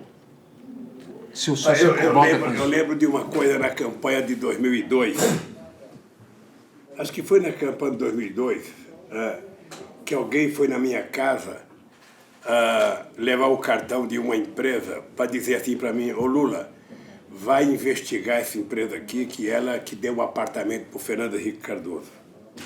Eu não sei se era verdade ou mentira, mas eu falei, eu não vou investigar. Não é esse o meu problema com o Fernando Henrique Cardoso, esse problema é da polícia. Não vou investigar. Depois veio, em 98, a denúncia das Ilhas Caimãs. 360 milhões de dólares que estava na conta do Fernando Henrique Cardoso. Que era falso. Hein? Que era uma coisa... Não sei. Não entrei no mérito. O que eu sei é que eu consultei o Márcio Bastos, o Brizola consultou o Nilo Batista e nós resolvemos deixar aquilo para lá. Não fomos atrás. Depois o Roberto Marinho foi me procurar para saber se o presidente só vai utilizar o filho do Fernando Henrique Cardoso fora do casamento. Sabe, eu já tinha sido vítima da Lurian.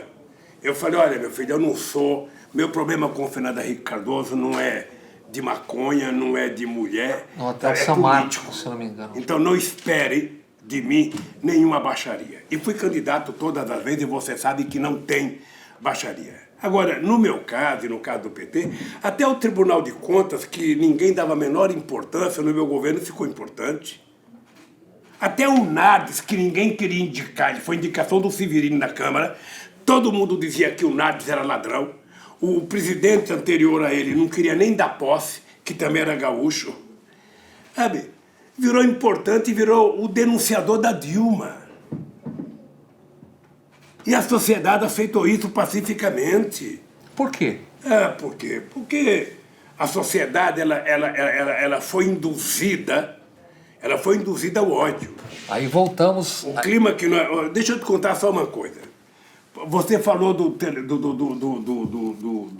Eduardo Cunha. Você acha normal uma polícia federal que vai na minha casa, vai na casa dos meus netos e pega o tablet de um moleque de 4 anos de idade e ficaram com 1 ano com ele aqui preso e não tiveram coragem de pegar o telefone do Eduardo Cunha porque o Moro falou, não pega o telefone. Ora, o que tinha no telefone do Eduardo Cunha que o Moro não queria que ninguém soubesse? Por que eles não aceitaram a delação do Eduardo Cunha? Tudo isso o seu Moro tem que explicar, ele não tem mais toga. Se ele se escondeu atrás da toga, ele não tem mais toga. Ele virou um cidadão comum. Então ele tem que se explicar para a sociedade brasileira. Sabe? Então a única coisa, Bob, que eu fico assim meio ressentido é o seguinte, olha, eu provei, com muita humildade e com o apoio do povo brasileiro, de que é possível consertar o país. E você conserta o país sendo amigo de todo mundo. Eu fui amigo de todos os países do mundo. Eu não tive inimigo. Tá? Depois você conserta fazendo o que todo mundo sabe que tem que fazer. Você tem que colocar dinheiro na mão do povo mais pobre, para ele poder ter o prazer de consumir alguma coisa, produzir aquilo que ele próprio vai comprar. É por isso que nós fizemos tanta política social, é por isso que as pessoas acham que eu falo de soberba, não. Mas a coisa que eu tinha mais orgulho na vida era quando o cara falava assim para mim, Lula, eu tô comendo picanha, eu tô comendo filé, sabe? Eu não esqueço a quantidade de gente, é importante as pessoas saberem que esse país que está sendo destroçado já foi um grande país. Era um grande país, tá? E eu, graças a Deus, graças ao povo brasileiro, graças à figura como o Celso Amorim, era respeitado em qualquer país do mundo. Presidente... Era respeitado. Agora nós temos um presidente que só fala bobagem. Outro dia até quero pedir desculpas aos doentes de deficiência mental, que outro dia eu disse numa entrevista para um blog que o Brasil estava sendo governado por um bando de doidos, e aí eu acho que eu fui grosseiro com os doidos, porque o que está aí é pior do que isso. Eu não tenho palavra em português, porque meu dicionário é muito curto, sabe? Meu palavreado é muito pequeno, eu não tenho.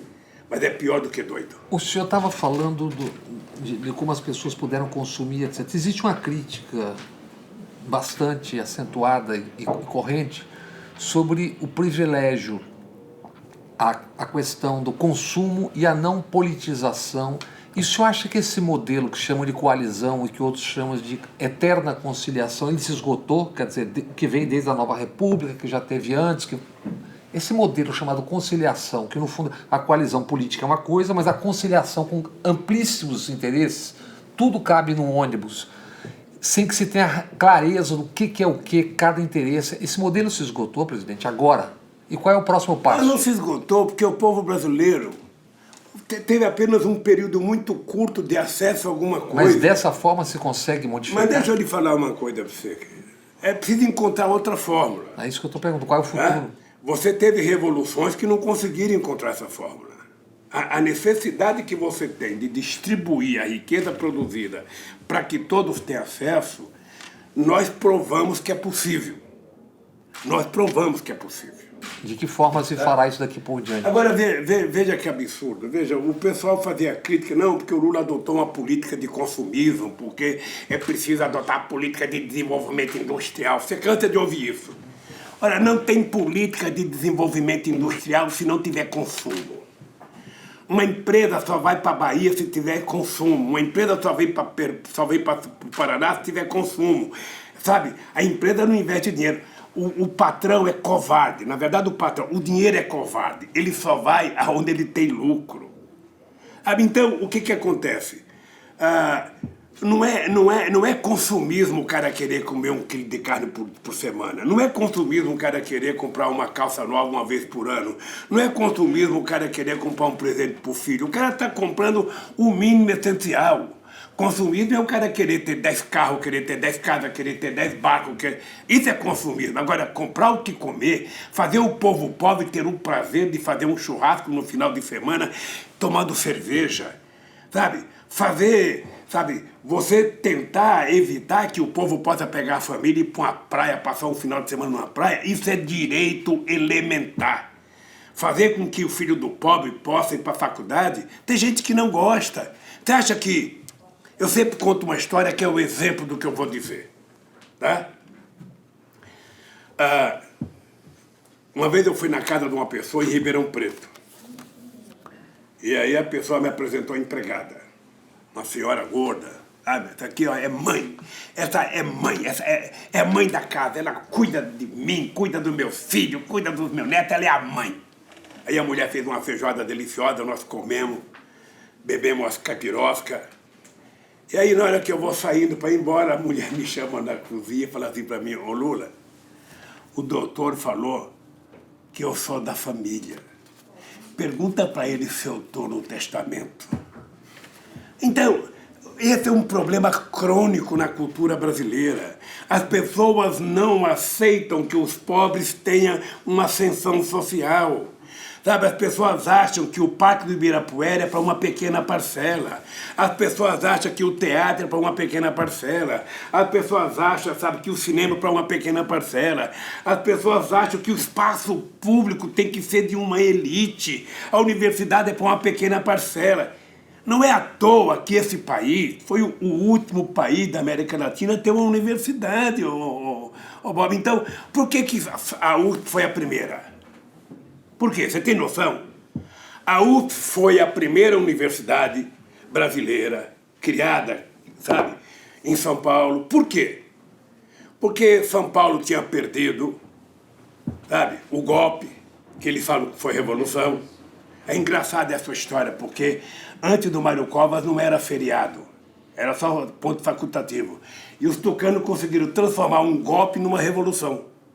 E deram um feriado. Então, o que acontece? Quando a USP perde por Getúlio, quando São Paulo perde por Getúlio Vargas, o que acontece? Não poderiam permitir que o Estado, que a União, sabe, se intrometesse na formação do povo de São Paulo. Então, vamos criar, nós perdemos a guerra, mas vamos criar uma elite política para mandar nesse país. E criar a USP, que é uma das melhores coisas que a gente tem no Brasil e, quem sabe, uma das melhores do mundo. Política, presidente. O futuro próximo de como o senhor pensa o que é possível agora, uma frente de esquerda por baixo, tipo, juntando uma miríade de movimentos sociais que existem, está tudo parado, mas existem, a vida existe, as pessoas existem, ou uma frente partidária? O que o senhor pensa que vai acontecer, ou qual é a saída, como é que o Brasil, como é que a esquerda, ou as chamadas esquerdas, saem disso aqui agora, dessa aparente apatia? Eu de vez em quando, você sabe que aqui não tem internet, então aqui eu assisto TV aberta. Eu sei. Sabe? Então aqui eu assisto o que eu não assistia quando eu estava fora, sabe?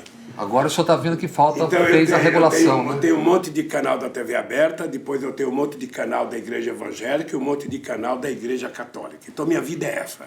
É disso que eu quero falar com o senhor também. Então, o que eu penso quando eu vejo as pessoas falarem? E depois é o seguinte, a imprensa, estou falando da imprensa, Jornal Nacional, SBT, Bandeirante, Record, falam muito pouco da política de esquerda. Muito pouco.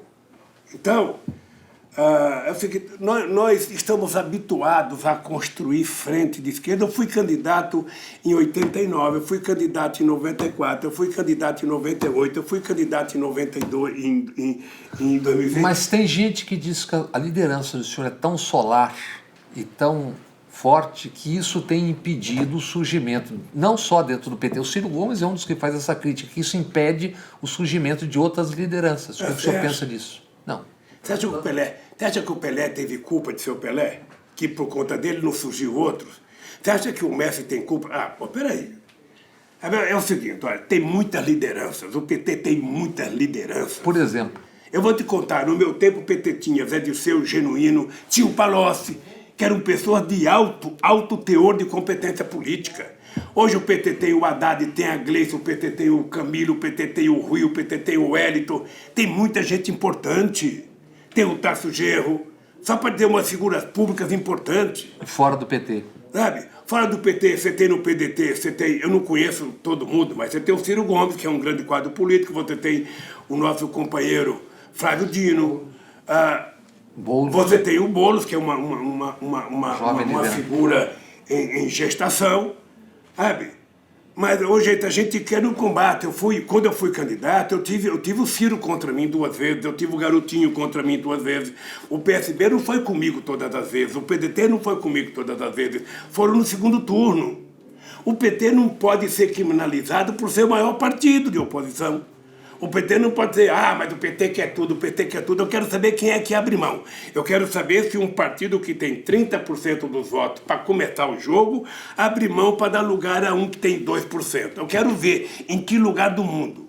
Ora, aqui nós temos que construir uma frente, nós temos.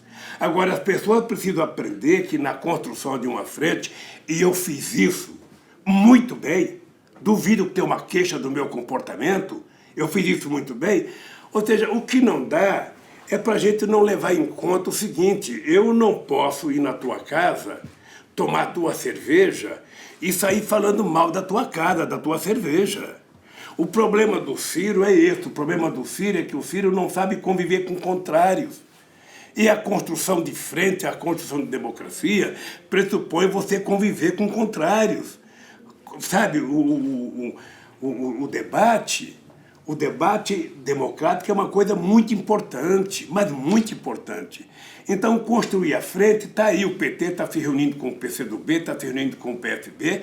Se isso vai dar uma candidatura só em 2022, eu não sei. Se vai dar na prefeitura, eu não sei. O que é preciso é que cada partido avalie a sua possibilidade, a sua chance e faça o jogo que tem que fazer, sem ficar um com raiva do outro. Eu, de repente, fui atacado pelo Ciro Gomes porque o Lula foi convencer o PSB. O que ele queria que eu fizesse? Que eu deixasse o PSB para ele? Sabe? O que queria que eu fizesse? Que largasse o PSB não tem sentido. O senhor falou uma coisa agora há pouco sobre o senhor está vendo as televisões abertas, etc. E a gente entra em um outro tema que eu acho que é muito importante, que é o Estado laico, o dito laico. Quando se liga a televisão, TV a cabo, então, são 13, 14 e tal, tem duas religiões, basicamente, no Estado que é laico. E com isso, as bancadas se multiplicando o país afora, o poder crescendo, temos na presidência da República, teoricamente, assim como outra bancada, que é a chamada bancada da bala, que são os horários do terror. Isso é uma concessão do Estado, porque o Estado permitiu, primeiro, que isso fosse sendo feito. Você tem 4.000 e tantas emissoras comunitárias que alugam horários o tempo todo para isso. Isso é uma concessão do Estado. Isso vem de muito tempo já, e no seu governo também, da presidente Dilma também. E da mesma forma, esses programas radiofônicos e televisivos sobre violência, que na verdade faturam com a violência e estão elegendo bancadas poderosíssimas, e isso se tornou um problema. Por que foi possível isso continuar? Vocês não perceberam É que você não assiste como eu assisto. Eu sou atento a esse tema. Deixa eu dizer uma coisa, Bob, com muito carinho, veja. Essa foi uma coisa que nós deixamos passar desapercebido. A manipulação dos meios de comunicação por setores corporativos, seja religiosos ou empresariais, ou o pessoal da bala. Veja, se você analisar, essa gente não se apresenta como candidato da bala. Não. Essa gente se apresenta como defensor da paz e da justiça. Se apresenta como contador, se apresenta como empresário, sabe? Se apresenta, vem na campanha. Um ou outro, sabe, assume o papel. Nessa eleição teve muita gente que foi votada, sabe, quase como ridícula. E você tem quanto? Você tem 2 sem terra no Congresso Nacional. Você tem quantos trabalhadores? Você tem pouca gente. Ora, esse é um problema que os partidos de esquerda vão ter que pensar. Como fazer a disputa democrática e sair vitorioso, porque não tem explicação uma deputada em São Paulo ter 2 milhões de votos para deputado estadual, sabe? E o cara que teve 50 mil não ficar preocupado em saber como é que ela teve. A Janaína não era conhecida como sabe, ela pensa que era para ter 2 milhões de votos. Os filhos do Collor não eram tão conhecidos para ter. Ora, qual é a lógica? O PT, o Collor não acreditava que fosse se eleger. O Collor? O Bolsonaro, eu sempre falo o Collor. O Bolsonaro, ele não acreditava que fosse se eleger. Ele não acreditava, ele já disse isso. Ora, a pergunta que eu faço é o seguinte: ora, cadê a investigação que a Justiça Eleitoral deveria fazer para saber se houve fake news ou não? Estamos falando de Caixa 2 de novo. Sabe? Fake news, pago. Não, mas por que não faz a investigação? Veja, o PT foi muito bondoso. O PT não entrou com processo, o PT não exigiu. Olha, meu Deus do céu, o que nós queremos? É que haja investigação. Veja, a denúncia é de fake news pago via Caixa 2. Pacotes de WhatsApp. Já tem financiamento dos Estados Unidos, já tem financiamento da Espanha, já tem financiamento de qualquer lugar. Só não tem investigação. Eu fiquei vendo esses dias de que a Justiça Eleitoral só vai abrir esse processo, sei lá, em 2023. Então, Bob, olha, nós estamos vivendo uma situação no Brasil que eu tenho certeza que tem muita gente que está boquiaberto, está abismado, está meio zonzo, como se tivesse anestesiado do que está acontecendo no Brasil. Só tem um jeito para a sociedade evitar isso, é a sociedade se manifestar. E por que o senhor acha que tem esse silêncio todo? Um presidente da República não pode fazer o que quer. Um Congresso não pode fazer o que quer, é preciso saber o que o povo pensa, esse povo precisa aprender a se manifestar, focar o que nós queremos. Por exemplo, hoje eu acho que a defesa da soberania nacional, entendendo como soberania nacional, desde a nossa fronteira, as nossas riquezas minerais, a nossa floresta, a nossa biodiversidade, a nossa tecnologia, as nossas universidades e o nosso povo, ou seja, não pode permitir que o Bolsonaro destrua tudo isso junto com o Guedes. Não pode. Por que o senhor acha que esse silêncio todo e essas... Ontem teve uma manifestação em 200 e poucas cidades do Brasil. Mas por que esse aparente silêncio todo? Ou seja, mas o que é essa reivindicação? Só uma coisa, presidente. Primeiro, esse aparente silêncio. E segundo, esse silêncio não é normal, esse aparente silêncio. Esse silêncio pode sempre precedir uma faísca, como a gente viu em 2013. Então eu pergunto, o senhor é um analista experimentadíssimo da política, o que significa essa aparente apatia ou anomia? Olha, a primeira coisa que isso acontece historicamente, a primeira coisa que eles trataram de fazer foi criar na sociedade desconfiança sobre a classe política, sobre partido, sobre sindicato, ou seja, nada presta. Então, na medida que você cria desconfiança generalizada... Corre para a escuridão. Você corre para a escuridão. Outro dia eu citei aqui um livro do Miyakoto, que eu estava lendo. O Miyakoto é um escritor moçambicano, e ele tem uma frase que diz o seguinte: quando a sociedade está com medo, ela se escuda no monstro. Então, o Bolsonaro foi o monstro que surgiu, que não era isso que a Globo esperava, certamente. A Globo esperava, sabe, alguém do time deles. Então, não tiveram coragem de lançar o Luciano Huck, sabe, os candidatos lançados pelo lema da Ambev me parece que não estão dando certo. Então, já que não tem tu, vai tu mesmo. Aí virou o seguinte: o problema é tentar destruir o PT e o Haddad. Eu fico me perguntando como é que uma pessoa de juízo perfeito nesse país, de estado febril a 36 graus, portanto está no seu estado mais normal, tenha deixado de votar num homem da qualificação do Fernando Haddad para votar numa pessoa como Bolsonaro. Não tem um componente muito grande de ressentimentos vários? Eu não sei. Porque essa construção que você o senhor não está falando, leva por a voto. desqualificação da política que o senhor fala, de uma maneira geral, a autoavacalhação da política e a magnificação dos erros da política, evidentemente produziram esses sentimentos. Isso aí não é uma... Aí quando eu perguntei para o senhor no começo, se o senhor não entende que estão subestimando e não percebendo que há intuição. Ninguém chega à presidência da República também por acaso. Você não acha que há uma intuição política que ele joga com seus 30% e ele percebeu o buraco? Veja, eu acho que uma parcela do eleitorado brasileiro, incentivada pelo ódio estabelecido contra o PT, contra a democracia, contra o que ele cultiva. E que ele cultiva. Sabe? Esse ódio induziu as pessoas... Veja, é importante lembrar que nós só tivemos, sabe, no Bolsonaro, voto de 30%, 39% do total de eleitor do Brasil. 61 não. 61% não. Sabe? Então, você percebe que uma parte da sociedade não se manifestou, que foi um erro. É como nos Estados Unidos, as pessoas não se manifestaram, deu Trump. Não adianta reclamar do Trump. Sabe? É preciso cuidar do que foi parido nesse país. Então, o Bolsonaro está governando, tudo bem, o filho dele vai ser embaixador porque sabe fritar hambúrguer, tudo bem, não tem nenhum problema. Não tem nenhum problema.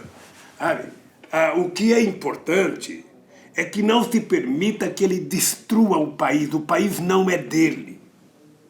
O país não é dele. A bandeira nacional não é dele. O verde e amarelo não é dele. Nós não podemos deixar que essa gente se apodere dos valores nacionais. Tá? O Brasil é meu. Agora o meu partido é o PT. Ele tem que ter coragem de dizer qual é o partido dele, qual é a bandeira do partido dele, quais são os valores do partido dele. Sabe, ele tem que dizer isso. Não é ficar gritando, o Brasil é meu partido, o Brasil é meu partido. Você levar em conta que, sabe, ele não é essa Brastemp que ele pensa que é. Vamos falar um pouco...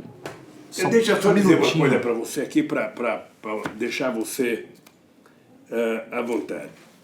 Eu queria te lembrar que eu sou uma pessoa que me preparo aqui para ter paciência. Me preparo muito. Eu estou bravo aqui, mas eu não destilo ódio. Eu sei o que fizeram comigo. Eu fico magoado com algumas pessoas que deveriam beijar os meus pés, inclusive das Forças Armadas, falando bobagem a meu respeito. Sabe? Os empresários todos deveriam fazer uma procissão com vela acesa aqui de noite e pedir perdão para mim pelo que eles estão fazendo com o Brasil. Não é comigo, não. É pelo crescimento do número de pessoas desempregadas, é pelo crescimento do número de pessoas com fome, é pelo crescimento do número de pessoas dormindo na rua. Porque a fome, Bob, a fome é uma doença muito mal. Porque só sente a fome quem está com ela. Eu estou conversando com você, a lombriga maior está comendo a menor de fome e você não sabe que eu estou com fome. Sabe? Então, essa elite que governa o Brasil, ele trata o ser humano como se fosse um número. O ser humano não é nem número, não é... Agora é muito mais grave, agora estão tratando o ser humano como se fosse algoritmo. Sabe? Como se... Sabe, eu assisti esse filme agora... Liberdade Hackeada. Todo mundo precisava ver esse filme para ver ao que a sociedade está se submetendo. Sabe, daqui a pouco nós não teremos mais sentimento, não seremos mais dono dos nossos sentimentos. Alguém vai cuidar do meu sentimento via um celular, não é possível. O senhor, eu sei que o senhor está lendo muito, até porque os seus advogados mesmo disseram, olha, o Marcola também e tal. O que esses quase 500 dias, que será feito daqui a pouco, são 500 dias, né? Falando um pouco do homem de 74 anos, né? O que dele refletir, o que modificou, o que o senhor pensa diferente hoje, tendo passado esse tempo aqui?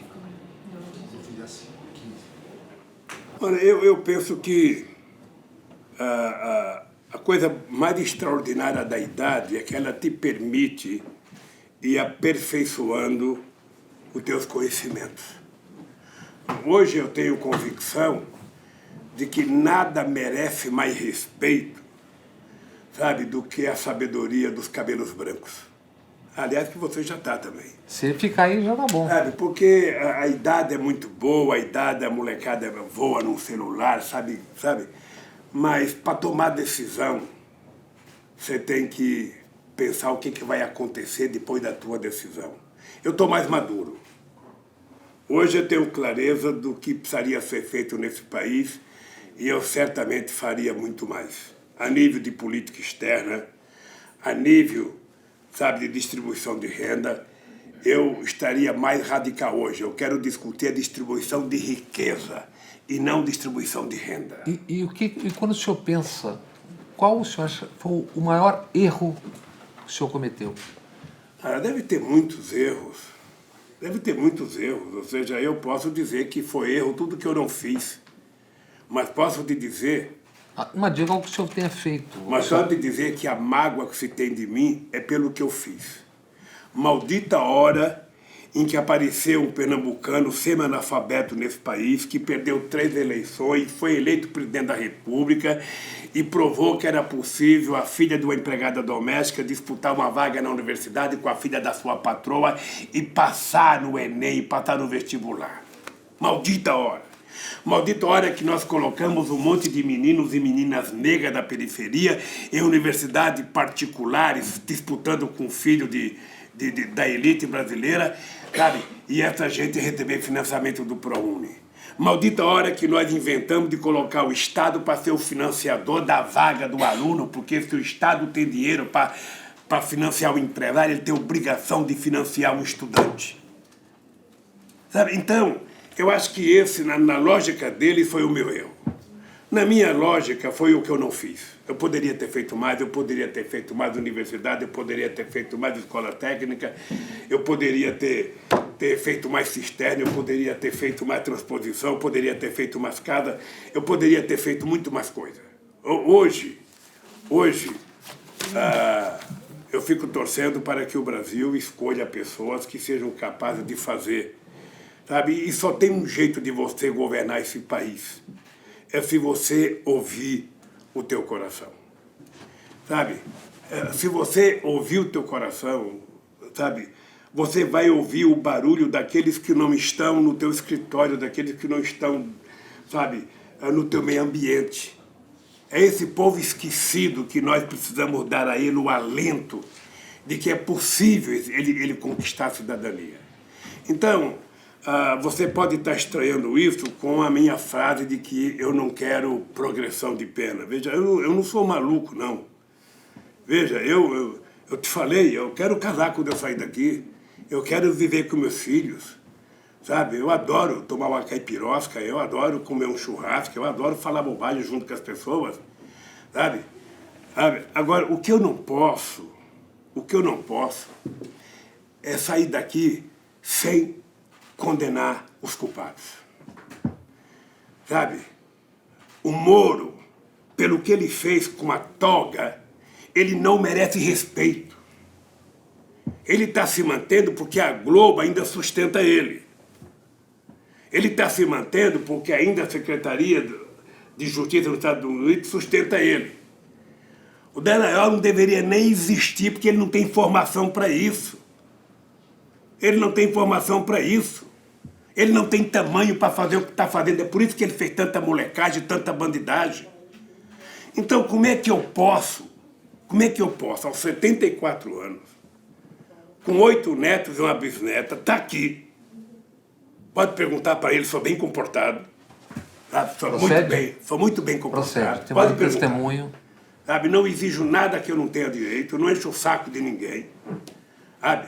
Às vezes sou vítima, como eu fui agora, nessa aprovação rapidinha para ir para Tremembé. Por que o senhor acha que era essa operação Tremembé? O que significou? Qual era o significado de mandar... O que significou era a necessidade de se ver livre do Lula antes que ele possa sair daqui. Isso é que significou. Eu não conheço a juíza, eu não sei quem ela é, mas ela foi irresponsável na decisão dela. Então, o que eu espero? Eu espero que a sociedade esteja acompanhando, esteja vendo. Eu não quero ser tratado melhor do que ninguém. Aliás, eu não queria quando eu era presidente da República. Então, por que eu falo de progressão? Bob, é pelo seguinte, porque eu quero sair daqui com a mesma cabeça erguida que eu entrei. Eu não entrei aqui de cabeça baixa. Entrei aqui de cabeça erguida porque eu sabia o que eu vim fazer aqui. O senhor saindo daqui vai fazer política. Agora, veja, O senhor saindo daqui eu vai vim fazer... para cá, eu tinha um ACD para ser votado, que era para sair daqui, era para ser votado numa semana, sabe? Foi retirado e o Toffoli não colocou em votação e eu já estou aqui 1 ano e meio, eu estou esperando, eu estou com paciência. Então, agora, a não ser que essa gente seja tão covarde que fala, bom, vamos deixar ele mais um pouquinho lá, porque ele está com 74, ele está... 74 eu vou fazer em outubro. Então ele está com 74, daqui a pouco ele morre, estribuchado lá, vai dormir, sabe? E não levanta mais, então está resolvido o nosso problema, sabe? Não vou morrer. Rapaz, pode ter certeza, se tem um velhinho que vai durar, vai ser eu. Pode ficar certo, sabe? O senhor saindo daqui vai fazer política para valer? Ah, vou. Eu não vou dizer o que eu quero fazer. Mas, por exemplo, eu tenho que fazer um protesto. É uma coisa que eu queria fazer antes de ser preso, na porta da Rede Globo de televisão. Eu preciso dizer umas boas para os Marinho e para o Ali Camel. Tá? Eu tenho arquivado todas as horas que esses caras falaram mal de mim. Todas. Entre dezembro de... Eu tenho uma informação, gente, dezembro de 2015 e acho que agosto de 2016 foram 17 horas, acho que 14 horas, segundo o levantamento da Universidade do Rio de Janeiro, foram notícias negativas. Não, eu tenho, só para você ter, tem uma tese que está sendo feita de uma professora, que eu estou aí lendo ela, sabe, só em 2018 foram 200 jornais nacionais contra o Lula. A informação que eu tenho é que já passou de 400 horas demonizando Lula e endeusando o Moro. Como é que eles vão desfazer isso? Eles não podem. Mas o senhor entende que o problema não é o Jornal Nacional fazer isso, o problema é não existir a possibilidade da quando eu falo diversidade. Jornal Nacional, eu não estou culpando o jornal. O problema é não existir a pluralidade e a diversidade. Eu estou ocupando, dentro da pluralidade da Rede Globo, ela assumiu o comando político da maledicência nesse país. Tá? Todo o ódio contra a Copa do Mundo, todo o ódio de 2013 e todo o ódio contra a política é incentivado e mastigado pela Globo, que é a maior. Se fosse a TV Bahia maior, eu estava falando aqui da Bahia, mas não é a maior, sabe? Então é o seguinte, sabe? Essa gente tem que aprender a me respeitar como eu respeito eles. Essa gente, por exemplo, eu não esqueço nunca, eu já contei, mas vou contar outra vez, porque sempre é bom contar. Eu não esqueço nunca de uma visita que eu fiz ao Roberto Tifta no Hospital Sírio-Libanês, acompanhado da minha mulher, do Dr. Calil e da assistente dele. O Roberto Tifta estava lá internado, eu sabia que ele não estava bem, sabe? Mas aí eu fui lá visitar. Quando eu cheguei no quarto, o Roberto Tifta, presidente, que prazer, eu não esperava. Aí olhou para a Marisa e falou o seguinte, a senhora deve me odiar. A senhora não gosta de mim, porque a Veja contou muitas mentiras a respeito do seu filho e nunca pediu desculpas. O Ricardo Couto já publicou alguma coisa nesse sentido. Eu falei, Roberto, eu não vim aqui discutir a minha divergência com você. Eu vim aqui logo te desejar, sabe, uma boa recuperação.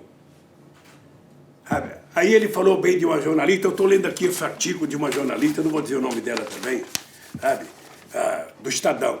Aí eu falei, eu até gostava dessa moça antes dela virar, sabe, entrar na gaveta do Serra. E acabou a minha conversa com ele morreu. E a Veja nunca pediu desculpa. Eu sei o que meus filhos passaram. Eu sei. Então, agora, aqueles que destrataram a minha família estão pagando o preço, sabe? Pagando o preço e vendo o que está acontecendo no Brasil. Tem uma pessoa que o senhor conheceu nos anos 70, ali, meados em diante. O que o senhor pensa, inclusive, não me refiro só ao julgamento que ele eventualmente faça do senhor, mas o que o senhor pensa do Fernando Henrique Cardoso? É lamentável. eu poderia até falar bem pelo histórico do Fernando Henrique Cardoso até ele entrar na política.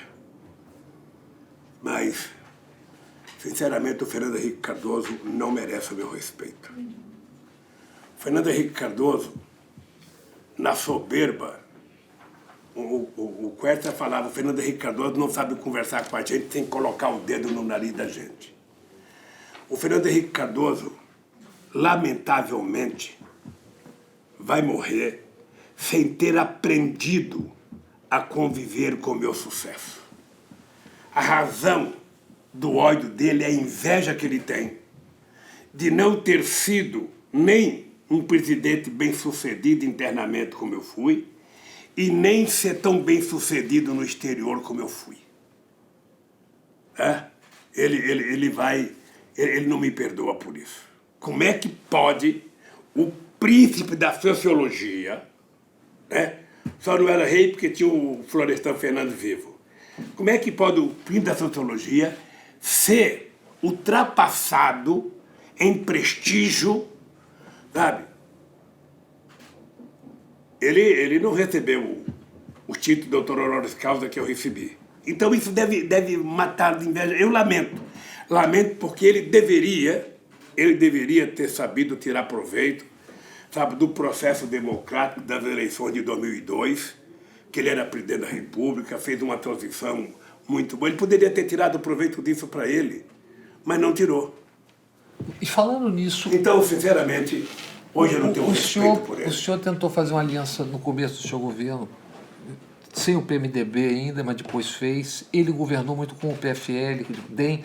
Por que em algum momento desse tempo todo o PSDB e o PT não tiveram pelo menos alguns pontos? Isso podia ter com o PMDB. Por que não tiveram alguns pontos em comum para caminhar junto? Se eram mais próximos, do que com os demais. Posso lhe contar uma história?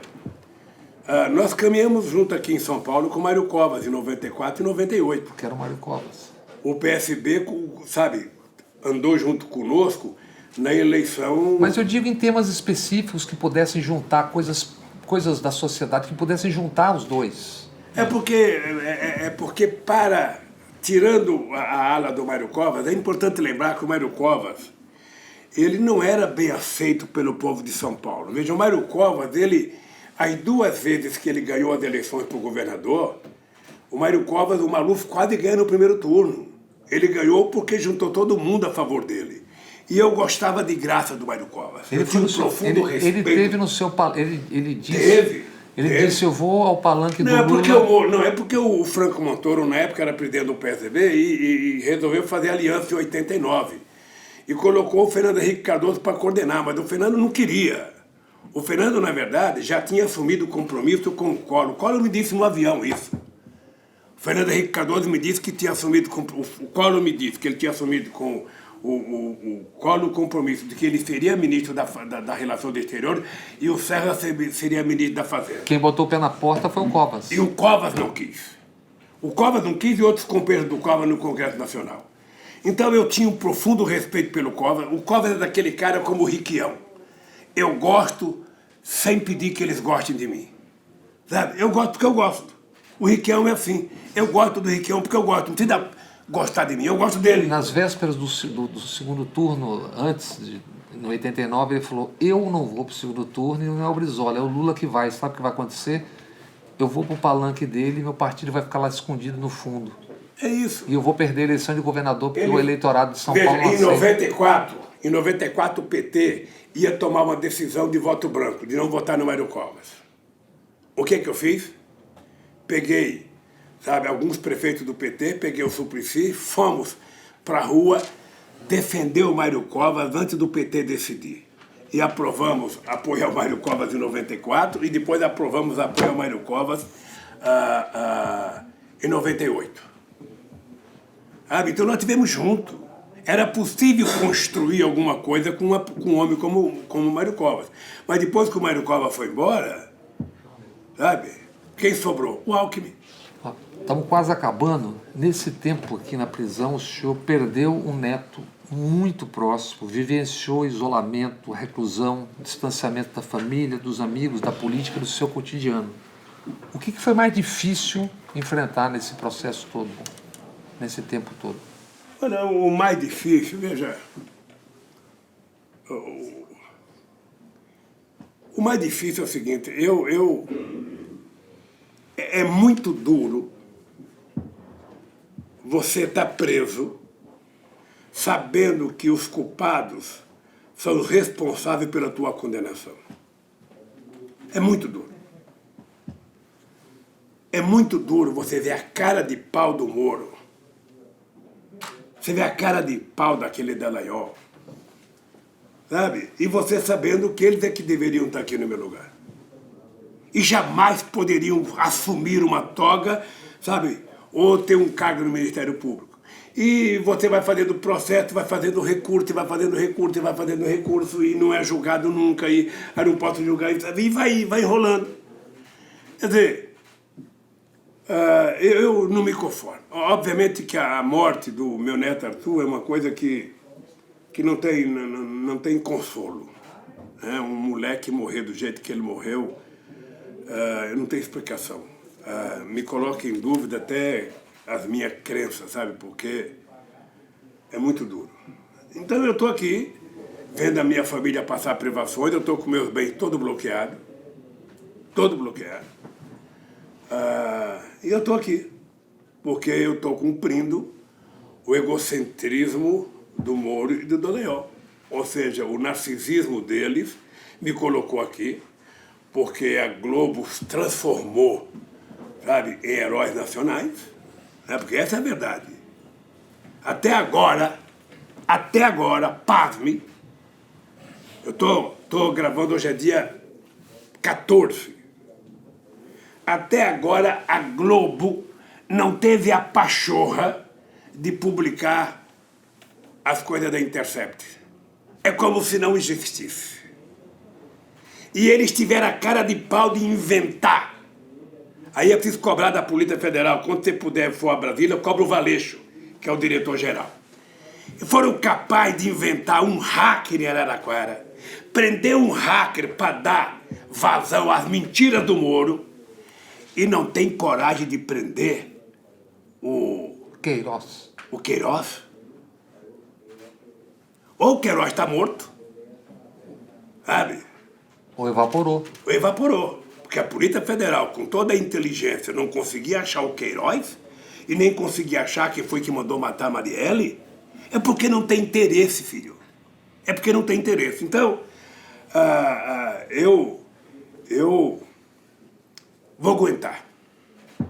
Espero que você venha outra vez fazer entrevista aqui, porque eu vou estar esperando. Eu espero sair logo. Eu espero que, sabe? Olha, você perguntou de livro. Eu já li aqui mais livro do que eu li toda a minha vida. O senhor leu Getúlio Vargas, por exemplo? Não, eu li a trilogia do Getúlio, mas os últimos que eu li foi o livro do Mário Magalhães, que eu acho que você deveria ler.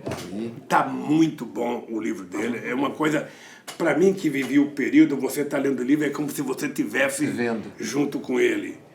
Eu li um livro muito interessante de economia, desigualdade no Brasil, do Eduardo Moreira. O senhor leu... É um livrinho pequeno. O senhor leu... Amanhã o senhor vai receber o Leonardo Padura. Eu li os 3 livros dele que chegou ao meu acesso e vi os 4 filmes policiais. Hereges, Transparência do Tempo. Transparência foi o último. E o Homem que Gostava de Perro, que é extraordinário. Eu aconselho ler. A Morte de Trotsky.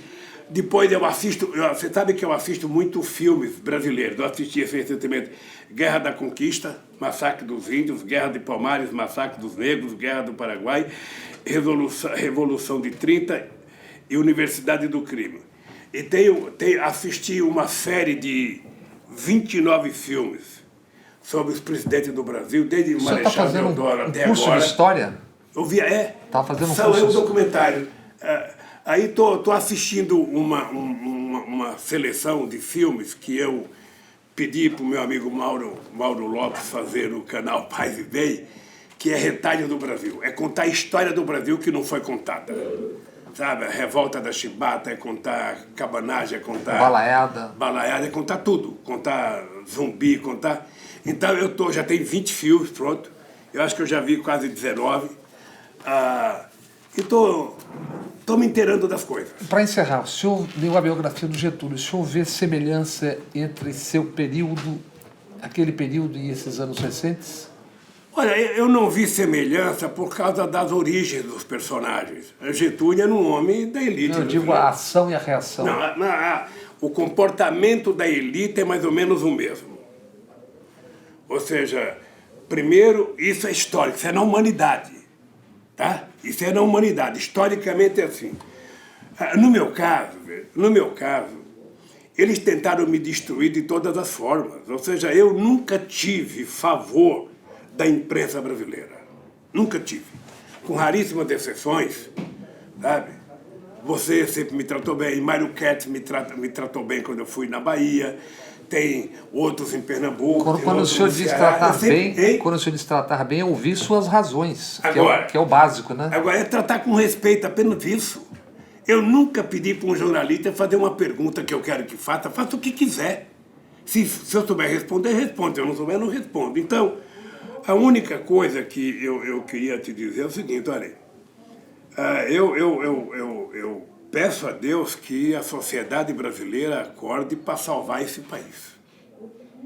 Eu estou há muitos anos na política, eu já fiz muita coisa nesse país e eu não me conformo de ver a atitude serviçal. É uma atitude quase de lambe-botas de um país, sabe, que tem tudo para ser um grande país com relação aos Estados Unidos. Acho que nem os Estados Unidos se sente bem com isso. Porque não sei se você sabe, mas ninguém gosta de lambe-botas, aquele cara que puxa o saco demais, aquele cara que fica, sabe, te lambendo, sabe? Ninguém gosta, ou seja... E essa turma que está aí é impressionante. Qualquer dia o Trump vai falar, porra, não enche o saco, vai cuidar da tua turma. E esse país que poderia ser um país, sabe, protagonista de uma política saudável na América Latina, tratar com respeito os seus vizinhos, tratar com dignidade e respeito os africanos, tratar com respeito e participar do BRICS com altivez. Os BRICS é uma das coisas que pode equilibrar o mundo, pode equilibrar a política mundial. Faz quanto século que a sociedade está subordinada a uma única potência. Tivemos, sabe, a Rússia durante um período, agora voltou a ser uma única potência. É importante que tenha mais gente importante para que haja um equilíbrio político no mundo. É assim que a humanidade deseja e é assim que tem que acontecer. O Brasil não pode se subordinar às mentiras do Trump, às mentiras das guerras americanas, às mentiras do terrorismo americano, às mentiras contra a Venezuela. A Venezuela tem problema? Tem. Que resolva os venezuelanos. E o Trump não se meta. Presidente, muito obrigado por essa conversa. Nos vejamos. Olha, Bob, eu quero só pedir desculpa se eu não respondi tudo que deveria responder do jeito que você imaginou. Não, respondeu. Às vezes as coisas ficam pela metade, porque tem muita coisa para falar. Mas eu quero só que você saia daqui com a certeza que eu estou com a minha cabeça muito tranquila. Sabe, hoje eu me sinto o seguinte, eu tô certo que a verdade vai vencer essa história. Estou certo. Então, eu não tenho tempo de guardar mágoa, quero sair daqui. Quando eu sair daqui, se eu for casar, vou convidá-lo para o casamento, sem câmara, sabe? Porque eu ainda tenho vontade de viver bem até uns 120 anos, sabe? E, além de fazer muita luta política, eu quero namorar muito ainda. Muito obrigado, presidente. Tá? Obrigado e boa sorte. Lembrança para o povo baiano. Muito obrigado. Um abraço a todos. Mandou um beijo. Tchau, querido. E viva o nosso Bahia, hein? É isso, tá bem. Tchau, né? tchau, querido. Até mais, querido.